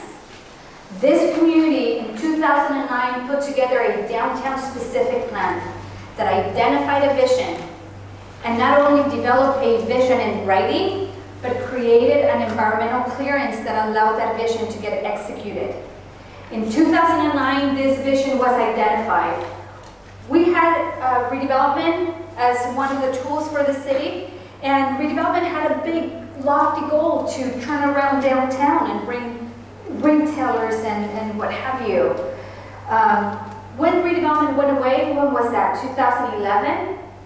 The state was forcing all the redevelopment agencies to do fire sales on the properties that they were still holding and just put them on the market. We're going to bring in as much cash into the state as we can. We work with the state. I'm going to sue them and this and that. Well, we worked with the state and agreed that we were going to not only put the properties for fire sale, but they were going to allow us to put them out for development and work with us to execute the vision in the redevelopment plan and the downtown specific plan. So the state said, okay, let's do this. The state ended up sweeping some of the money that redevelopment had, but allowed us to keep the last remaining $25 million of bonds that we had, and said, you have 2 years to spend the money. Do you realize how hard it is to spend $25 million in 2 years? And in your government, do you realize how hard it is to spend $25 million in 2 years? So imagine having a clock that is ticking and having the community come together and agree on how we were going to spend the money. And then convince all the elected officials that that's what we're doing, right? So we worked with the community and had a number of conversations and brought speakers and got very inspired. And through that exercise, we developed a downtown placemaking investment strategy. And through that downtown placemaking investment strategy, we brought it to the city council and said, here is our recommendation on how we're going to invest the funds. It was a combination of putting money into infrastructure, into lighting, into building a brand new parking garage, and a number of other things. A little bit of money for placemaking and art. The council, the community came together. The council said, yes, let's do it. And then city staff run like crazy, trying to develop designs, trying to actually put in the designs for the streetscape, and then go hire contractors, and then execute all this construction. And we spent the money in 2 years. And we went through stuff that now we don't even think about, but we had displacement of downtown businesses, and we had to work with that, and we had to find them new locations. We were working really hard to execute on this plan. And we went out there, we even put ads on the paper that said, what did we say? Happy New Year. We hope you have a great New Year, world. Morgan Hill has a wish list for the next year. We want a boutique hotel. We want mixed-use housing. We want great restaurants. And we put it out there to the world. It was kind of silly. But we put it out there and we told the world we have this vision. And here we are. And today, we've been able to not only execute on those development properties, we have what I call the best public parking garage any city has. Next time you go to a parking garage, look around. Look at the parking spaces, find out if they're small, if you can't fit in, look at the height of the ceiling, look at the surroundings so you get lost. This is a beautiful parking garage. And this, okay, if you go to Valley Fair, you'll find really nice parking garages, but they have a big developer that is financing it. This is a public parking garage. I still claim that it is the most beautiful parking garage. We have a world-renowned artist that created this staircase and created this spider in the back. We have amazing restaurants that expanded in downtown. We have the Granada Theater that we thought we were going to scrape because we were not able to get a theater, and then the building was going to be too expensive to renovate it. And we found an investor that can repurpose and reuse the Granada Theater. We have not only the projects that the city had and the properties that we had, but then we were able to turn properties that I swear to you, I said, never in my lifetime is this property ever going to get developed. This is a SunSuite property that Rocky Garcia had on 3rd and Depot. I'm telling you, after so many arguments back and forth and going to the Planning Commission on what should happen there, I said, this is never, ever going to happen. And yet, the private sector saw what was happening in Morgan Hill, and you had this great housing developer that knew Rocky and said, let's do this. And now we have a luxury apartment complex of 83 units coming downtown with retail on the ground floor. And look at that, it's going to be beautiful. We have projects that went forward on Depot Street with Weston Miles, that is not just a housing project, but also a project with retail. The City Ventures project on 3rd and Depot that has 3 different types of housing and retail on the ground floor. And really cool retail is retail condos. And as soon as those properties became on the market, they got taken. They've all been sold. We have a boutique hotel coming to town. That is crazy. It is crazy for any city to get a boutique hotel. It is incredibly hard. It just happens to be that we have someone that has a tremendous need for hotels and who is a leader in the hospitality industry. And it's under construction. We have additional retail, very interesting, good retail that is Makers Retail coming out of the Weston Miles project. And this is my baby. This is my, I need everybody to cross her fingers and hope we can still bring this to fruition. This is where the Papa Park is. It is a very visionary project that has the idea of 3 stories with a rooftop bar. How cool would that be for Morgan Hill?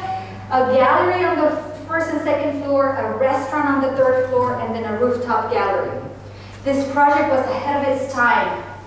This project was expensive before they knew how expensive it was going to be. And it just doubled in price. And we're still holding hope. If this project does come to fruition, it is going to be one of the next things that is going to change our community. And one of the last projects and big projects that have warranted a big conversation in this community is the Depot Lumberyard project, which it was, if redevelopment was around, redevelopment would have paid to remove a lumberyard from downtown. It does not belong in downtown. It's an industrial use. But redevelopment went away and we had no funding. Then the city had this, in the downtown and general plan, had this vision to realign Depot Street to Church. But we never did it because it was hard. It was hard then, it's harder now. And the conversation took a long time to get there, but the community has finally come together.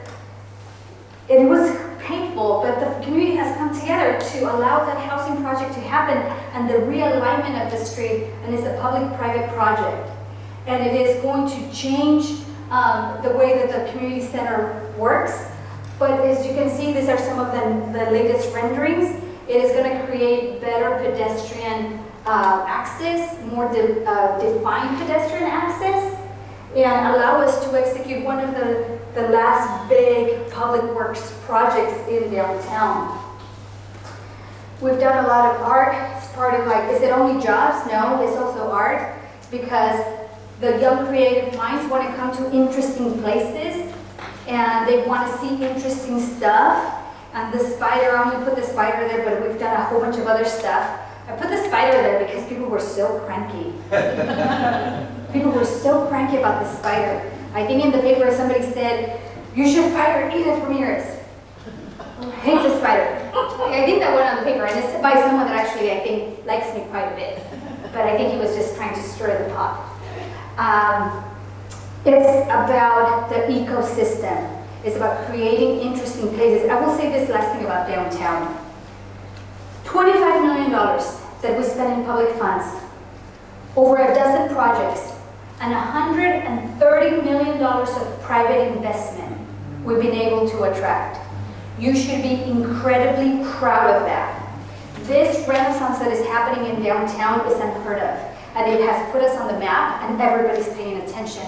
And downtown, for the first time, is competing as a true business center. Orange Theory, who brought up Orange Theory, was supposed to go at the Cochrane Commons, and we stole it. I mean, for us to have a downtown that is competing with the Target shopping center, that's a big deal. Our rents downtown have gone from under $1 to $3. It is the natural evolution of downtown. It's painful because it also means that we have small businesses that we love that cannot be there, right? How do we support boutique stores? How do we support this? I will say this about downtowns. Downtowns are living and breathing organisms. Downtowns are not such a thing as like you're done and you get to walk away. Downtowns require daily love and care. Downtowns require a ton of housing to support the businesses on a daily basis. Parking is a big issue that everybody wants to talk about. Parking is part of the equation. The parking garage allowed us to attract the restaurants that came onto 3rd and Monterey, Willard Hicks, Opamos, all those restaurants. But having a parking problem is a good problem. Can we say that out loud? Having a parking problem is a good problem. Because if you don't have a parking problem, then you're not moving enough. You're not creating enough amenities. You're not creating enough attractions.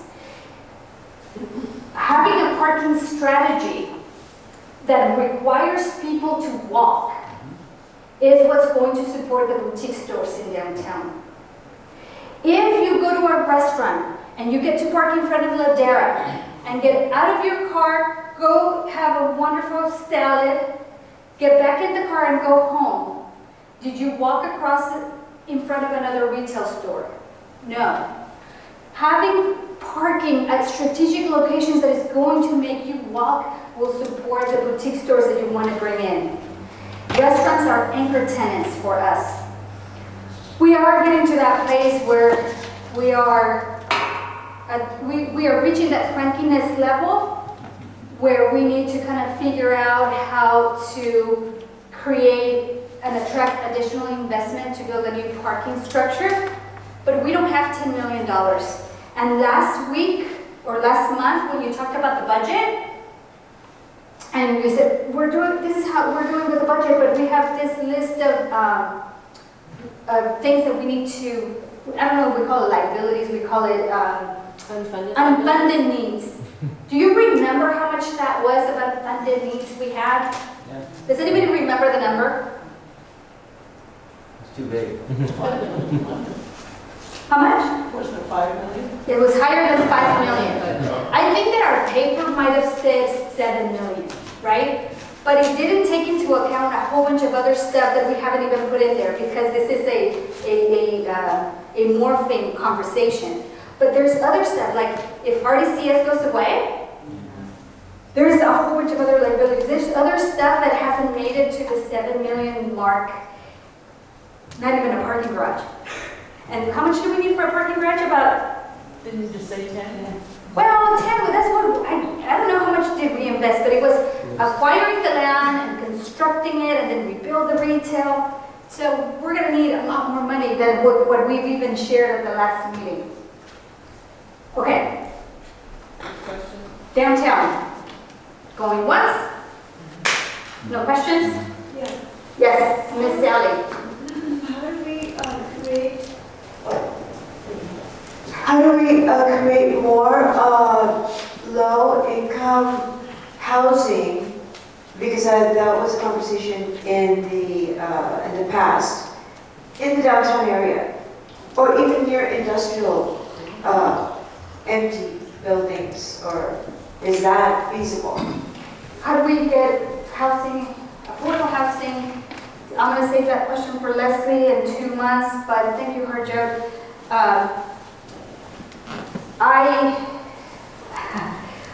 I think that my humble opinion is that downtown needs a lot more housing of all types of housing. We have a number of affordable housing projects around the downtown. I don't know necessarily that I would chase as much affordable housing specifically, as much as I would chase workforce housing, apartments, luxury apartments. In my humble opinion, we need a lot more than what we have today. But I also recognize, and we heard it loud and clear with the lumberyard project, you know, there's construction fatigue. And people are saying, when are we going to take a break? My answer is never. Exactly. Don't tell that to Councilmember Carter. He asked that question, and my answer would be never. We The moment you stop growing and changing, downtowns have a life cycle. And trust me, the moment that they stop changing, they begin decaying. Okay, yes, Nick. Just a quick question, maybe just a quick comment. We want to applaud what you're doing first. I want to thank you maybe on behalf of the group. But when you take a look at your passion and the intellect you bring to your job, we're fortunate to have you in your position that you're doing. So thank you for that. Thank you. But before you went to the downtown, you talked about several, probably 8 or 9 bullets that are serious constraints as it relates to putting a ceiling on how you can actually look at economic development where to bring people in. Now you talked about a little bit about the strength that you had brought in over the last 2 years. So if you take a look at what has changed that allowed you to have that growth in the last 2 years with all the wonderful buildings you put on the PowerPoint, what can we pull from that and say, let's look forward? Because those constraints were still there. But yet, if you look downtown and you see the development that has happened, to your credit and your team's credit, if I ask you, what are the 2 or 3 things, whether it's policy, whether it's zoning, what has changed that has allowed that evolution to happen? How do we build on that going forward? Thank you. I don't know if I articulated that well at all. I think you did. So, how do we use the energy the successes in downtown, how do we learn from that and apply it across the board? That is an excellent question. As you thank me, I have to turn around and thank you because I don't do this stuff. It is really an entire team of people at City Hall that are part of the economic development team, and sometimes the conversations are friendly, and sometimes we get into a bit of a tussle, and we have to walk away and come back.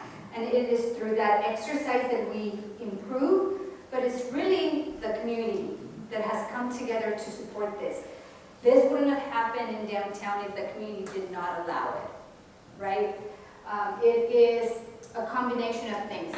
So when we look back, we look at the things that we did.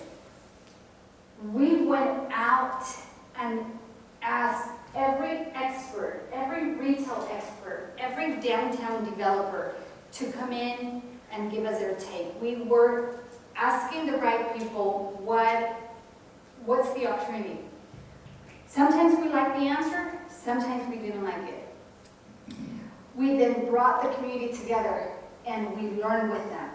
And we invested a lot of time and energy in the community. And then we look back, and in some cases, we had to look at this beautiful downtown specific plan and bend it a little. We did not have a market for what we have today. And we know that because we went out with RFPs even before 5 years ago, and nothing came out of that. So as we were trying to inch our way forward through the developments, we realized we didn't have a market that was matured enough to support mixed-use development, 2-story development and above. But we wanted to inch our way forward, and we asked the Planning Commission and the City Council to allow us to build 2 stories in height. Let us create the envelope, but not put the demand on having 2 uses.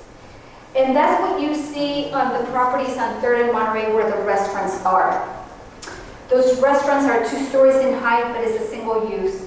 It does have a mezzanine, so if you're a planning commissioner and you want to get into the nitty-gritty details, you might say, well, that could qualify. But it's a one-story use in 2 stories in height. And allowing us to move that, allowing us to move, say, the garage retail where Orange Theory and Coffee Guys is, and moving those blocks forward, allow the next round of projects to come in. City Ventures is a really good example. I don't know if I want to say this aloud, recorded, but we were disappointed. I was disappointed with what City Ventures came out with for 3rd and Monterey. Not because of the quality of development or the type of development, but because it was our biggest property and I wanted to see more. Because we need to maximize the opportunity in those very few properties. And I wanted to see mixed use and something bigger. And that didn't come to fruition then. But it allowed us, and it grew the market so SunSuite could then come in and be built on top of that. So it's a natural progression, right? So to answer your question, how do we do, and this is exactly what we're trying to do. We're trying to take the same energy we put in downtown and apply it to jobs. So we have to talk to the community, we have to talk to experts, we have to be aspirational but measured at the same time, and we have to take risks. I mean, a lot of what happened in downtown was taking a risk. Let me tell you, the hotel never penciled. The hotel was crazy. It was crazy at the very beginning, and we had a lot of consternation. Are we really gonna go and invest a whole bunch of energy on something that it's crazy? But the get was so big that we needed to give it a go. I remember having this argument with Leslie and other teammates, and we were not sure that it was the right investment, because we were not sure it was going to pencil out. And for a little while, even Frank had to wait to get his finances worked out, right? You see what happened with the McCraney project on 2nd and Monterey? It still hasn't penciled, right? So I think it's a combination of things. But at the heart of it is going to be the community. If you as a community don't come together and fight for the hotels are not going to happen. If you as a community don't come together and fight for jobs are not going to happen. Unlike everywhere else in the Bay Area, Morgan Hill has to fight for every square inch of development we get. If you're in Palo Alto and you're the economic development professional in Palo Alto or Mountain View, my friends that I love and adore, they get to just review stuff that comes to them and say, yeah, no, yeah, I like you, let's move forward. Here, we have to scream to the world, we have to move everything, we have to work so hard. Everything that we've gotten here hasn't happened by chance. It has happened because this community has come together to get it. If you look at the amount of commercial development that we have right now in the pipeline, it's incredible. Go back 10 years ago, less than 10 years ago, you could go back and there was nothing that had been developed in the commercial industrial sector for a very long time. So it is about having this vision with a backbone that I call, and the community to support it. All right, I'm on around the corner with tourism. I'm not going to spend a lot of time here. Tourism was not one of the areas that every community gets to play with. And when I started here, I never thought I was going to be doing tourism at all. But I had Dennis Kennedy, John McKay, Mari Cheek, David Dorothy. People come into my office every day. We got to do tourism. We have so much work to do, right? And, we started having a conversation with the community, and it was amazing how the community wanted to really come together to support tourism. And we didn't have any funding, but now we can fast forward, and we started with little things like this, like trying to articulate who we were. So you can see this is some of our marketing for tourism, showcasing the wineries and the farms and the horses. Now we have a wine trail that is in place that goes from San Jose to Gilroy. We have a tourism business district that allows us, it's going to generate $400,000 to pay for that. We have a downtown boutique hotel. When you think about tourism, and when you think about places you want to go to and spend the weekend or spend the week, you're going to be looking at the lodging and you're going to say, I want to feel somewhat special. The boutique hotel is such a critical component of us standing out as a tourism destination. We have the outdoor sports center and the aquatic center as recreational amenities, and Chris is working so hard not only to bring the best operators that we can there, but also to grow the offerings that we have on sports and recreation. So supporting hotel development goes hand in hand with tourism, and developing downtown is very much a part of tourism. Any quick questions? If not, I'll move on to retail and jobs. Yes? Yeah, I'm just curious, because Cordoval, which is in San Martin, it's like, I think it's one of the fourth best, places, resorts in the world, and so who goes there? A lot of people that can afford $500 a night. I mean, are they going there, is there something that people who go to Cordoval are going there for that we could piggyback on? Absolutely. I think that we have a tremendous opportunity to not only capitalize on Port of All, but really put together the assets. We put a map, I didn't put it here, but we started mapping the wineries, the lakes, the golf courses, all the amenities, the farms that we have here, and we have over 80 amenities in South County. That is not insignificant. We can really do tourism here, but we really need to do a better job and have dedicated staff focusing on capitalizing on assets like Port of All. And now with the Tourism Business Improvement District and having an executive director there, we'll be able to do that. So we are at the very early stages. I had just done some work in Napa, doing place branding for them. And reflecting on where Napa is at now and looking at us, we could be that place that really has a tourism destination. I'm going to talk about, yes. One really quick question. Yes. Tourism super exciting. Do we have the funds to keep the roads in shape, to keep the traffic flowing, if like tourism starts taking off and making it a good experience? So if tourism was like very, very successful, what would be the impact and would we have the funding? Well, if tourism was really successful, I see tourism being hand in hand with hotels. We would have to grow our hotel inventory by a ton to really become that tourism destination, and they would generate funds. You can grow the funds significantly to support that. It was amazing to see the amount of funds that Napa was getting from hotel development. It's just insane amount of dollars that they were getting, and then the city would have the ability to put that in. But at the heart of why we're here through this Engage exercise is the fact that we have a number of unfunded needs, including roads, including other things that we have, whether it's police, whether it's fire stations, whether it's what have you. And I will tell you this. Even if we were super successful in economic development and doing all the things that we were trying to accomplish in economic development, it will not be enough fund-generating stuff to pay for all the things that we need.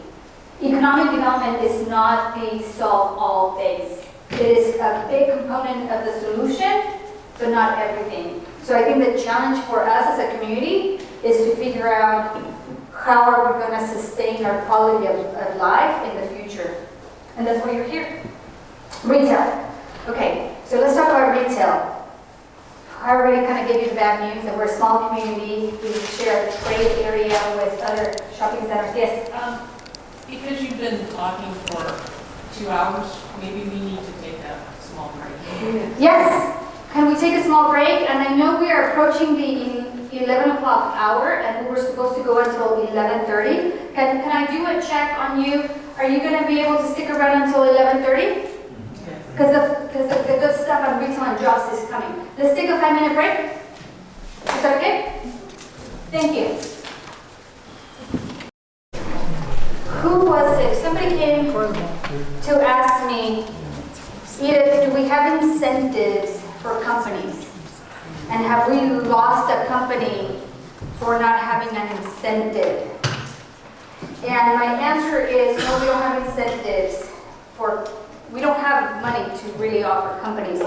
We have a Grow Morgan Hill fund, but it's a loan, and we do have that as a resource. We work closely to provide any incentives the state may have, like tax breaks and what have you, and put them in front of the companies. But what I can tell you is that in my 20 plus years of working with businesses, an incentive is not what's going to make or break a decision for a company. Often, they decide if you are the right market for them, whether it's the right environment for them, whether the price of the land or the price of the rent is right. And most importantly, what really matters for us is having clarity and having a time frame that we can stick to. Time is money for companies, and they could care less if we're going to be offering them $50,000, $100,000. They just want to know Is my right, is my use a use that the community is going to support? And how long is it going to take me to get my entitlements? And the best thing that we can do as economic development professionals is to have clarity on what the community wants and is going to be able to do for the company and the business. All right, so I'm going to be respectful and finish on time. Retail. So on the context of retail, I mentioned the challenges that we have of being small, having a controlled growth measure that retailers don't like, having to share a trade area with other communities. Retail is just hard for us here. But retail is kind of hard for everybody because retail is changing a ton all throughout the nation. There are retailers that, we had boxes of 25,000 square foot retailers that are no longer in existence. We have this mid-level, no, it's not mid-level, they call them junior anchors, that there's hardly anybody out there existing today that could occupy a 25,000 square foot retail box. So what we have heard in year after year in preparation for the general plan and talking to experts is that retailers tell us you simply have too much retail for your size community. You just have too much. The amount of retail that we have today, some brokers told us, is enough retail for a community of 60,000. So then you ask, well, why are businesses not thriving? Why is it hard for people to make money? We just don't have enough residents to support the amount of retail here. So I think that that is one of the challenges in the world of economic development is what is it that we can do to provide guidance to the Planning Commission and City Council and the community to have clarity of where we want the retail to go. Because we want to have our strong retail centers be strong and healthy and not be watered down. The Target Shopping Center was built to have phase 1 and phase 2. They just finished phase 1 and they don't have enough ability to attract a phase 2. And they're fully entitled. They could have done it 10 years ago. There is just not enough residents here to really warrant the phase 2.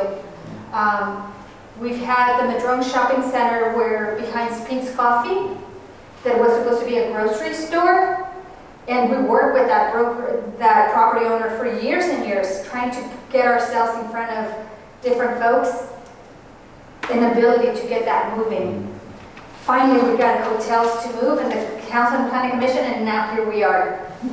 Show up at the bit and vote on March 2020. So the challenge again for us in the context of retail is where do we put it? We have a new shopping center that I'll talk about. It's on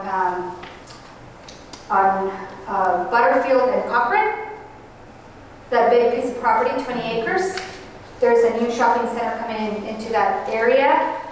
20 acres, what they're planning on doing, and I'll talk about that in a minute, is a combination of retail, grocery, skilled nursing, hotel, gas, what have you. The broker that represents the Walmart Hobby Lobby called me and said, "What are you doing to us?" I love her. She is amazing.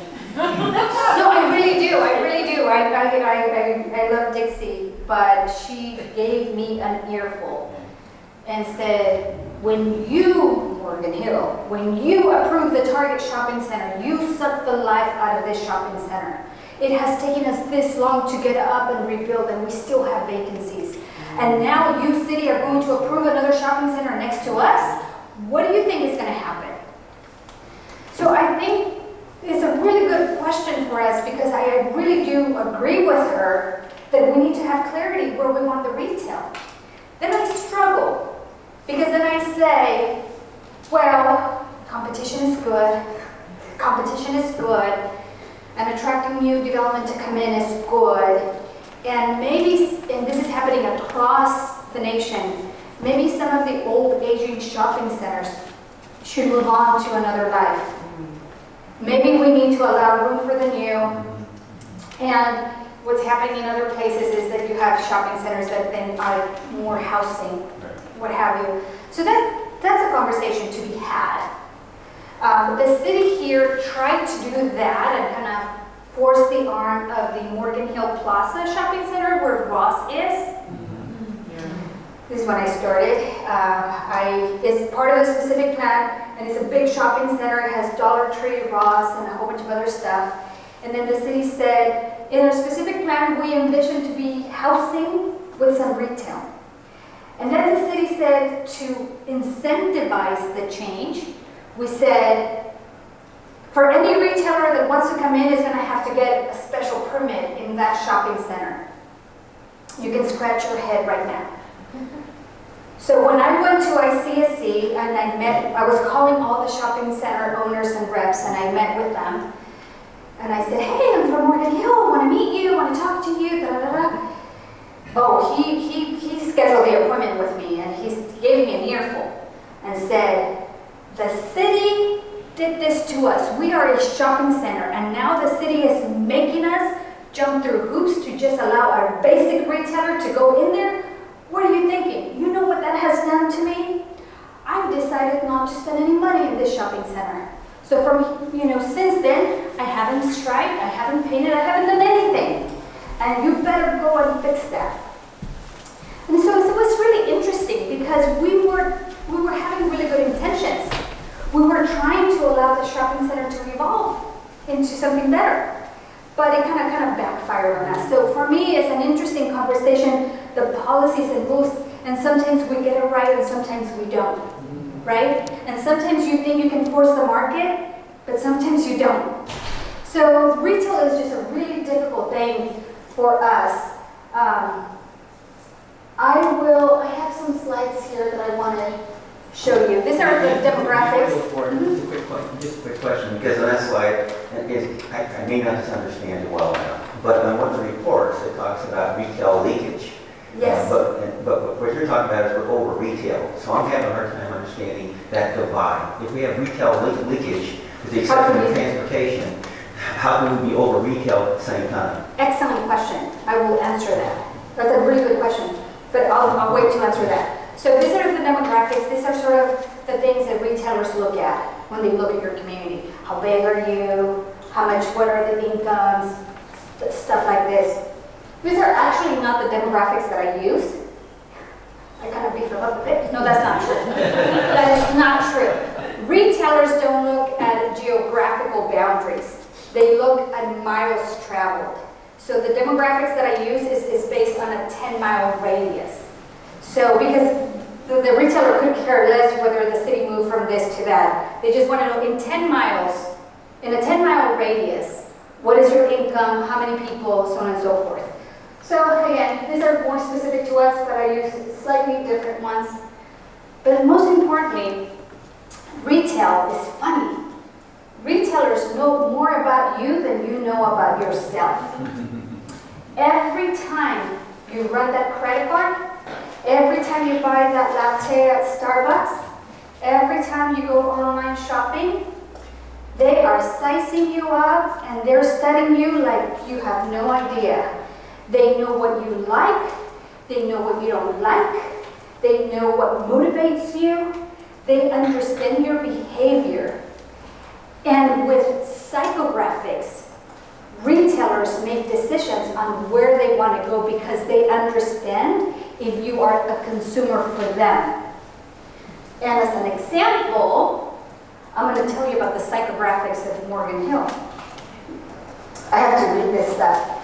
So, these terms that are actual terms that are used in psychographics, and this is specific to Morgan Hill. So what I can tell you is that we have solid prestige. I mean, 11% of you are in the solid prestige. You have just like a lot of money.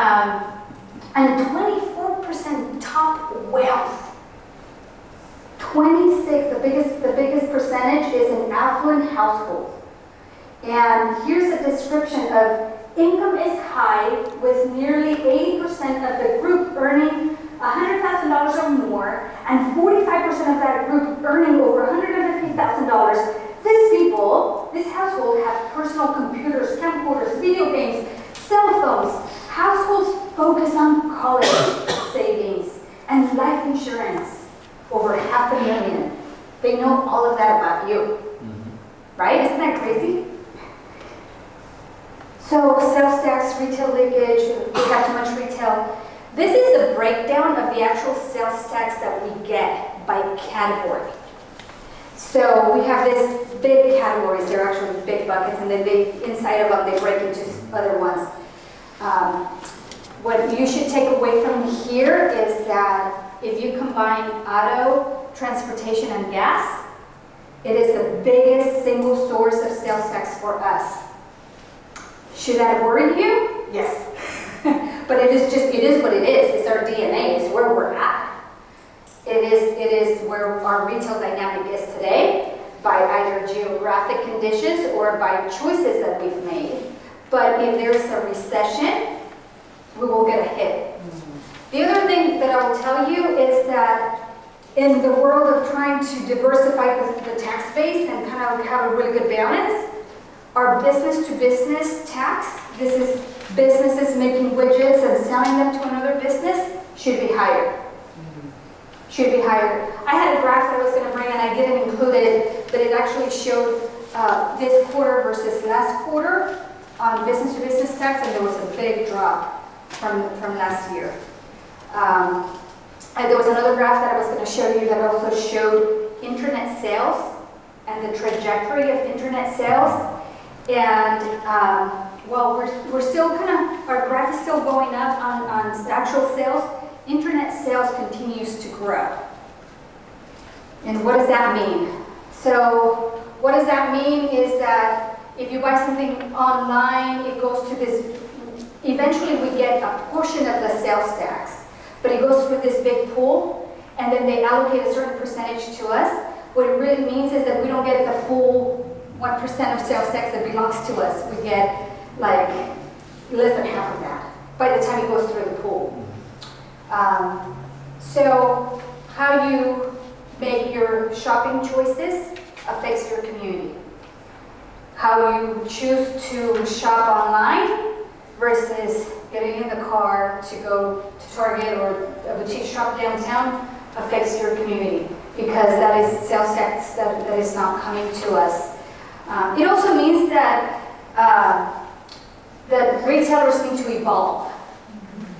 Retailers need to evolve, and they need to provide more convenience for their customers. And those that are learning it are doing really well. They're capturing their fair share of internet sales. So it's a combination of the two. So to answer your question, are we over retail? Overall, yes. There's some areas that we have more than our fair share. For example, groceries. We have like 119% of grocery intake, meaning that there are workers here that go shopping before they go home. And therefore we have more grocery stores than we should have. But in other areas, say retail goods, we don't have enough stores here, so our community chooses to go to Valley Fair to go shopping, or the outlets, or some other place. So depending on the category, there's where we see the opportunity. So like we don't have enough furniture stores as an example. Okay. A couple of things to mention on the shopping centers. I mentioned the Target shopping center. You know, the interesting thing, when the Burger King came in, with the gas station, do you know how many phone calls City Hall got about the Burger King? 10 minutes. Yes, I gotta move. A lot of people were really upset about Burger King. They were not happy we were getting a Burger King. Yet it was the only thing that launched the second phase of that shopping center. And that Burger King / gas station / car wash has now made the top 25 sales tax collectors or generators in the city. The shopping center right now, the developer, Roman Development, is looking at turning the second phase, instead of making it all retail, making it housing with some retail. It is just the way that things are when the retail industry and we're gonna see more of that. This is the Evergreen Shopping Center on Cochrane and Butterfield. You have some skilled nursing at the bottom right, a hotel at the top right, a gas station, and some other uses like a grocery store. It concerns me on the grocery store because, again, we're over-grocered, but then people get kind of cranky about, well, what kind of gas station is it going to be? Well, this is 7-Eleven. I'm excited about 7-Eleven, but not everybody is. But it's a really good use and it's a really good tenant. And they bring in fresh food every day and their egg salad is pretty decent. We have some downtown development still happening. The Granary continues to expand. They've done a really beautiful job at curating their tenants. The little cute flower shop and all that stuff happening there is really making Depot start to go toe-to-toe with Monterey. We're starting to see those dynamics. This is the last thing that I won't spend time here because you already know about this. These are the 2 hotels on Madrone that could generate up to $800,000. Show up and vote and tell your friends to show up and vote. Any quick questions? I know I have 5 minutes before 5:30. I'll go into jobs right away. Okay. So healthcare. Okay, so super quick, healthcare. It is generally not necessarily would have been one of our things to go chase, but this community has a need for healthcare. We did a study in 2014 that identified that we are deficient on services for healthcare, so we are trying to attract healthcare to the community. Again, the number one tool the city has is the zoning code. So we've amended the zoning code to allow healthcare pretty much everywhere. 90% of the zones allow healthcare. Okay. Questions? No questions. Good. Jobs and industry. So we have 6.5 million square feet of industrial space. We have about 18,000 employees that work here. We have 20% of our workforce is associated in some form of manufacturing, either computer component, sports recreation, or food manufacturing. That is our strength. That is what we have here. However, as much as we have great jobs, we don't have enough jobs for the community and enough of the right jobs for this community. So we know that 70% of our residents that are able to work leave the community to find the right job, right? So ideally, you want to get to a place that for every one resident that is able to work, it could be a teenager or it could be, like 18 and over, what have you, there would be a job in the community available to them. We are not on a 1-to-1 ratio. Other communities have it the other way. They have 2 or 3 jobs for every resident. So when it comes down to our landscape, we look at how much opportunity we have.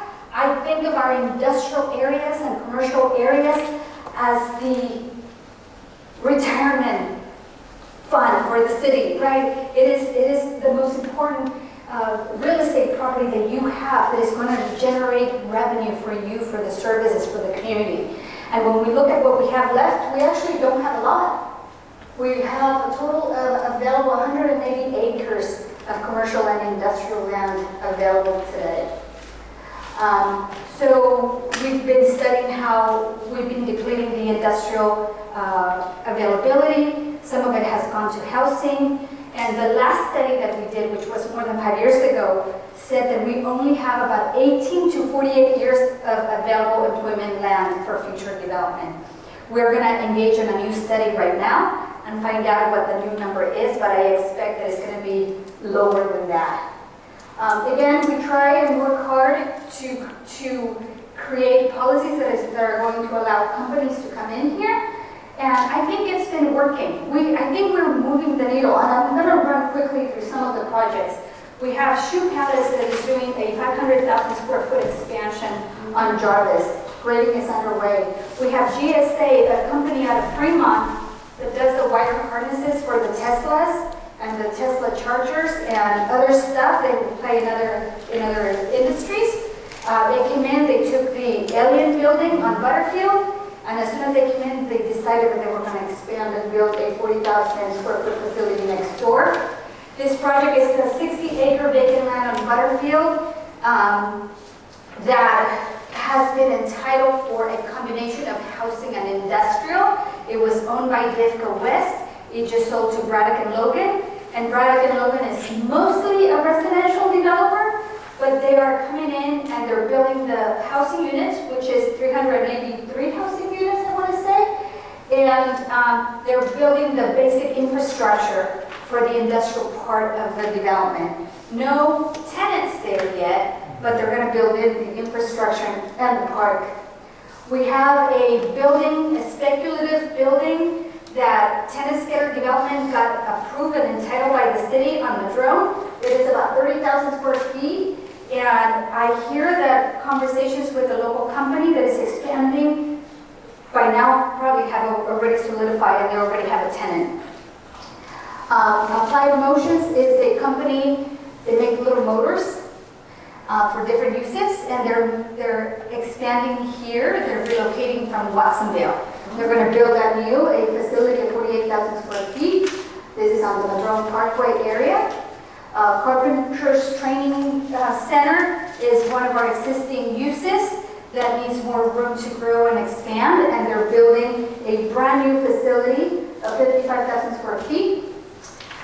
This is Mr. Rick Kent's most beloved project. This is the Trammell Crow project on Cochrane and 101. Trammell Crow is proposing a 1.1 million square feet industrial development with a little bit of commercial at the corner.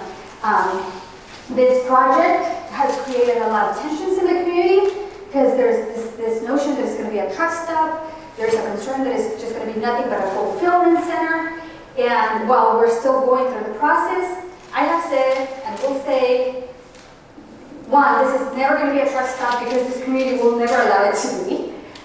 Two, from a distribution center perspective, it is not necessarily what we want from economic development. There's some distribution that could be allowed under the existing general plan. We won't get into the details, but I will tell you why, from an economic development universe, we're excited. Trammell Crow is a big developer. It's a big developer that is doing great stuff in the Bay Area. And you can see their products and projects with Google, with Tesla, with a whole bunch of other companies. I think for us, in who we are as a small community, getting someone like Trammell Crow is going to put us on the map to get in front of some big companies. So I'm excited about the developer. And I also am excited about the fact that they actually want to change. So the property is divided from a general plan perspective.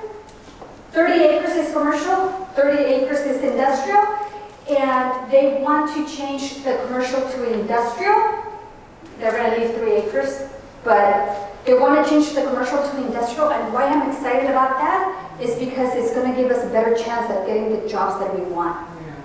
So for me, it's moving the needle in the right direction. Oh, there's a lot of details that need to get worked out, fair enough. So conversation to continue. Okay, I'm finishing up here. Did you know, progressive community, 1 out of every 8 homes is affordable. By our own entitlement process, we've created a very robust affordable housing program, the strongest affordable housing program in the state. We as a community made choices to preserve open space. Over 500 acres this community has saved as open space. Again, we're leading on farmland conservation or preservation, water conservation. We've attracted 130 million of private investment in downtown. The renaissance of downtown is unheard of. You should be incredibly proud of that. We have clear economic development goals that you put together, that you have given us a flashlight to go pursue. And we have, for the first time in a very, very, very long time, dozens of commercial and industrial projects. And that concludes my presentation.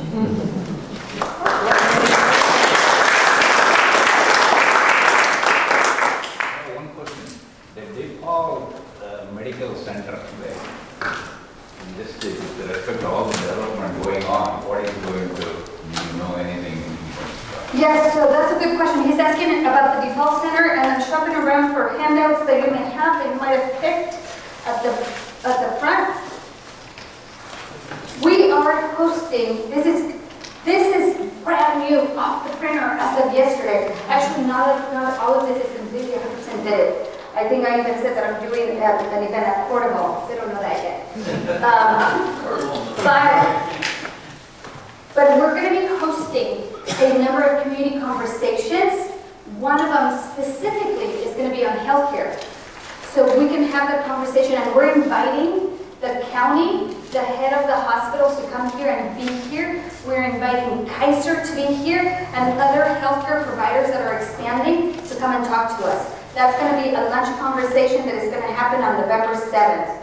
We're also going to have a conversation on jobs. I'm hoping to have the Trammell Pro folks show up and talk more about their project and where they're at.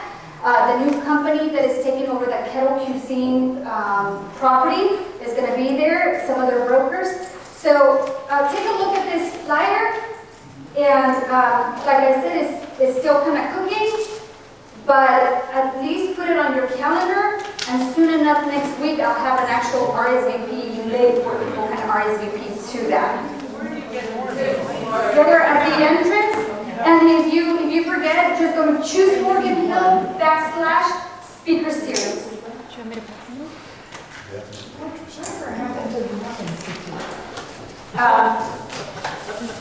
Nothing happened. Nothing has happened. I've always heard about this math. The question. What happened to the Math Institute? It has always been somebody's dream. Yes. You know, this is actually a question more for Maureen. And also to compliment you, this was a lot of information, and I learned a lot from the reading and also my investigation.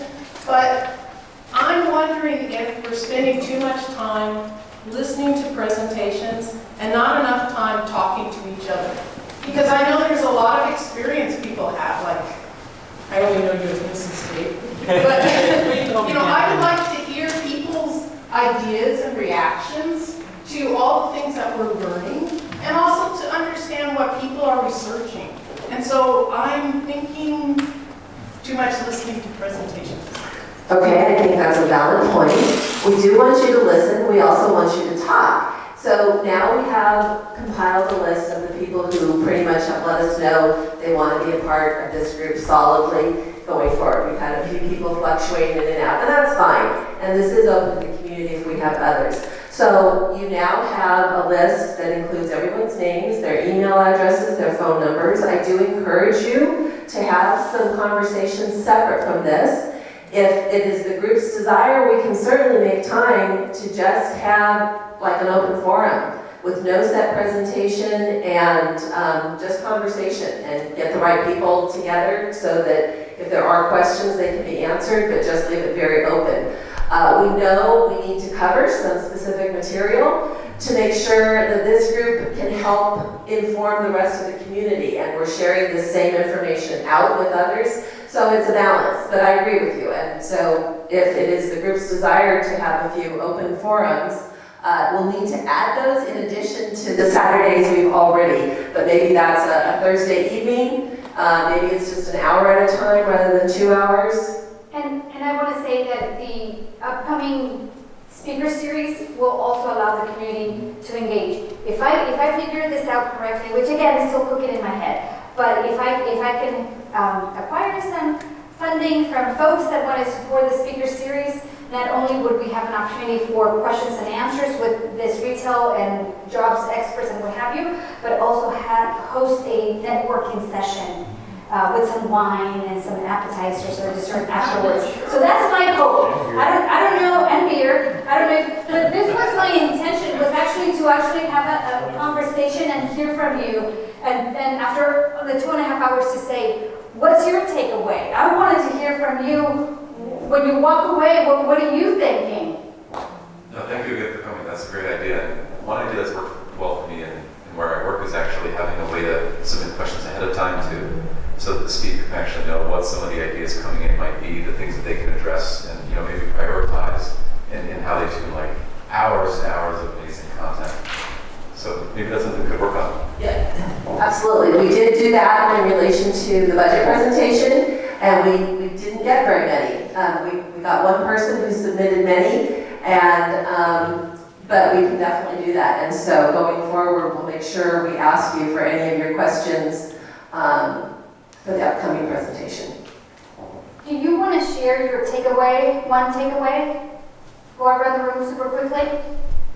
Can we do that? If we go super fast? One takeaway? I guess it's just a time check for people. It is 12:40. 11:36. Excuse me, 11:36.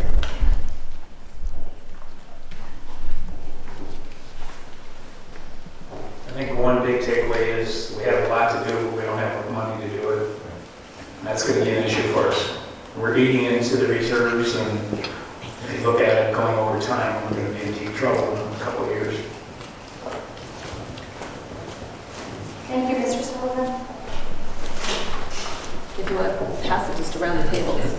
Yeah, So I want to follow up on something Yvonne said. There's a very nice graph in the economic blueprint that shows sizes of businesses and numbers of businesses.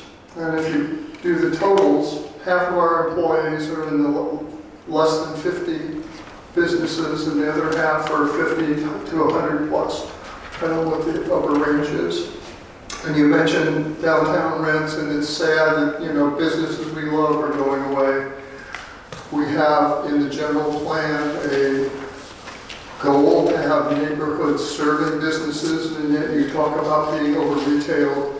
So I really would like to have had that conversation as well.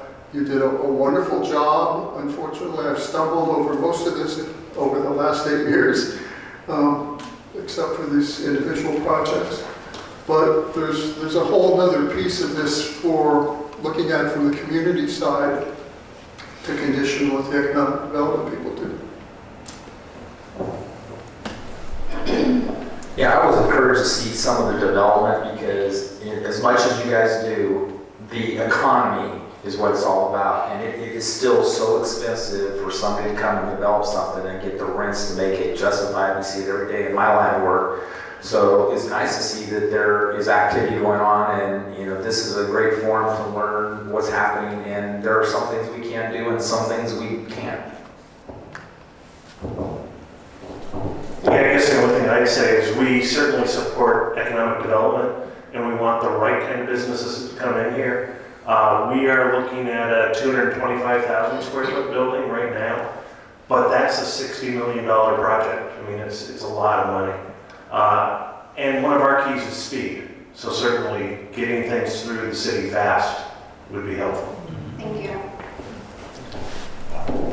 One of my takeaways is the scope of the work that you do or your department does, and the other is that you said something to the effect of things will happen here, whatever the community wants to see happen, and I hope that's true. Because I sometimes wonder about, does government make decisions first or do the citizens?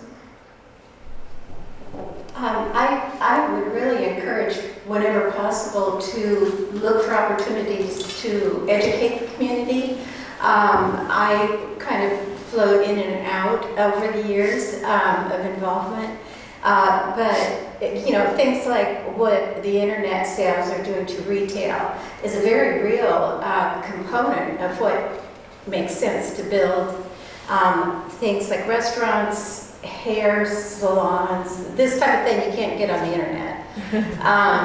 Gyms, so those types of businesses are very, very important.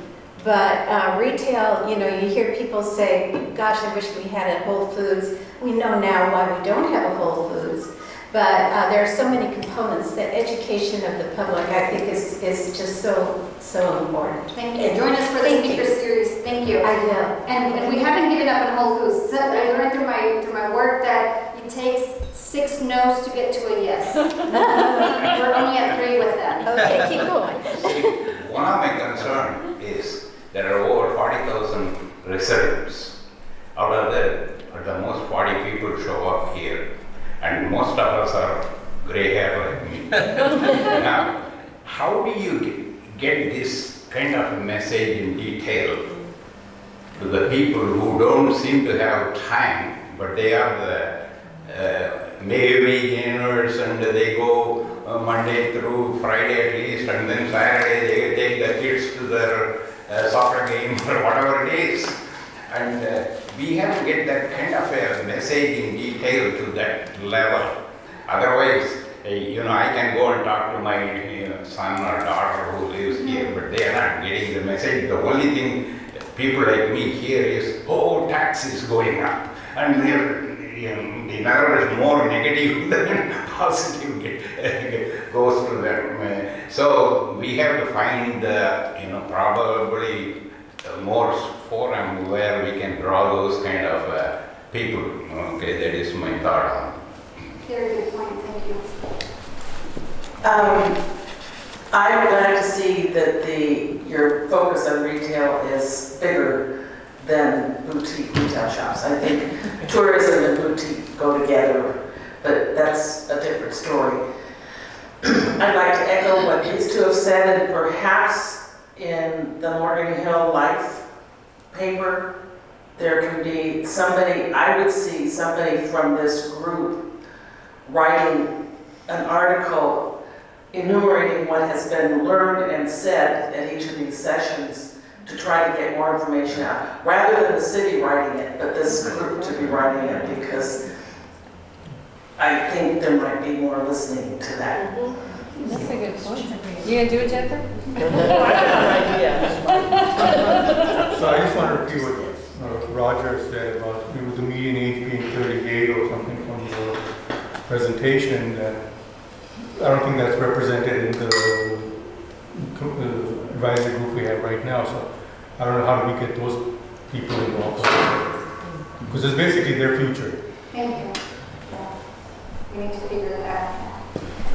I just want to say the takeaway from this is just an abundance of information, and I really enjoyed all of it.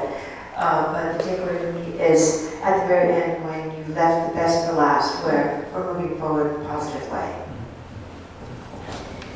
So I echo all the above. In fact, and really, I think I'm going to lean towards Jennifer. I'm still processing all the amount of information of the last 3 weeks. I'm still in this processing mode, but I'm trying to understand what's the best filter for this group, and then how do we disseminate information from this team, because that's the voice of what we can provide, right? That's why we're all here at this point. So I'm still struggling a little bit how to figure that out. So I love the thought about having a session to be able to do some brainstorming.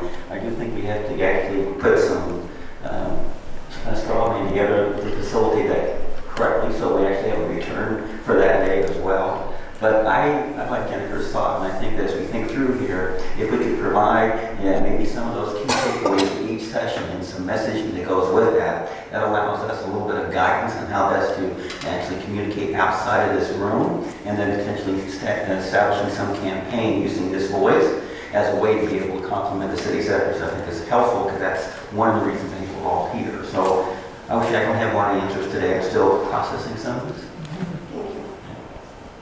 Well, I think it was a great presentation. It's just, I think it's a good reminder to all of us, there's a lot of thought, there's a lot of things that have to be balanced with the economic development, especially living here in Morgan Hill. We have the RDCS in place, and sometimes people get frustrated when they see more growth, but we all have to realize there's a sacrifice, that we've got to have that balance of being willing to see the growth, otherwise we die. So the economic development team definitely has a difficult job, but I think it's the thing of give and take, and really, we want to stay small, but we've got to be realistic and see the future, and to grow wisely. I think Morgan Hill's done a great job of it.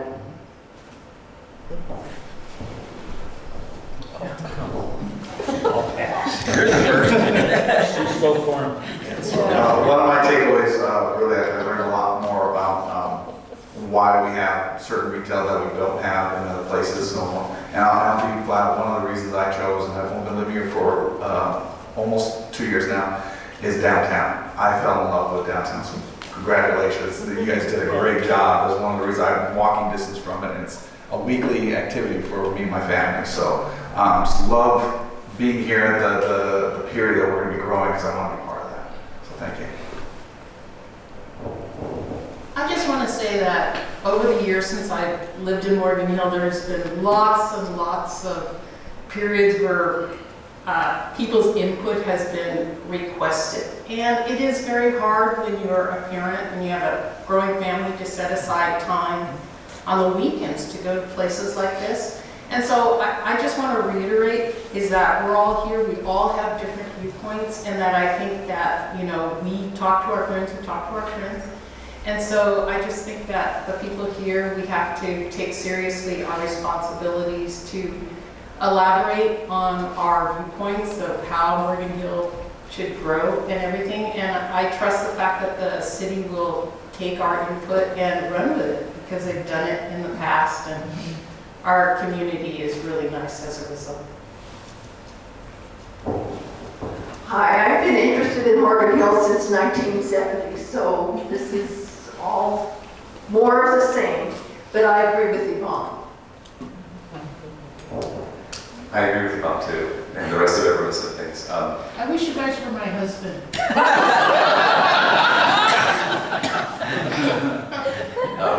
Just to comment on, there's so many new opportunities and directions we could go in, and what I'm really excited to learn about is how deep we can go in any of these areas, or what would it look like if we spread ourselves too thin?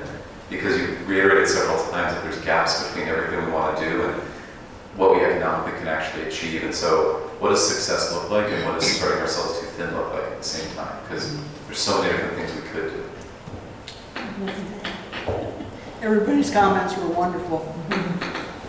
I just like to add, I think it's great to have the mix of very old and very young. And it's hard to grab the younger folks because oftentimes they're raising families. Weekends are precious, evenings are precious, they're commuting. So we do know that, and so that's why we try and share things out in ways that are a little more friendly to people who can't be at a place, but we definitely can improve. If I could just add one last thing from my viewpoint, if the city decides that they're going to go for a tax of some sort, this committee was set to run a whole year approximately. So there's a March opportunity to go on, and there's November. I was at the school board meeting this week, and they're going through the same thing. They're going to go out and raise another bond issue, and I think according to what we heard from the different people on the board, is they're going to lean towards going in March, because November is going to be packed with all kinds of things from county and state and cities, and so we may have to accelerate, our engagement and be prepared for that.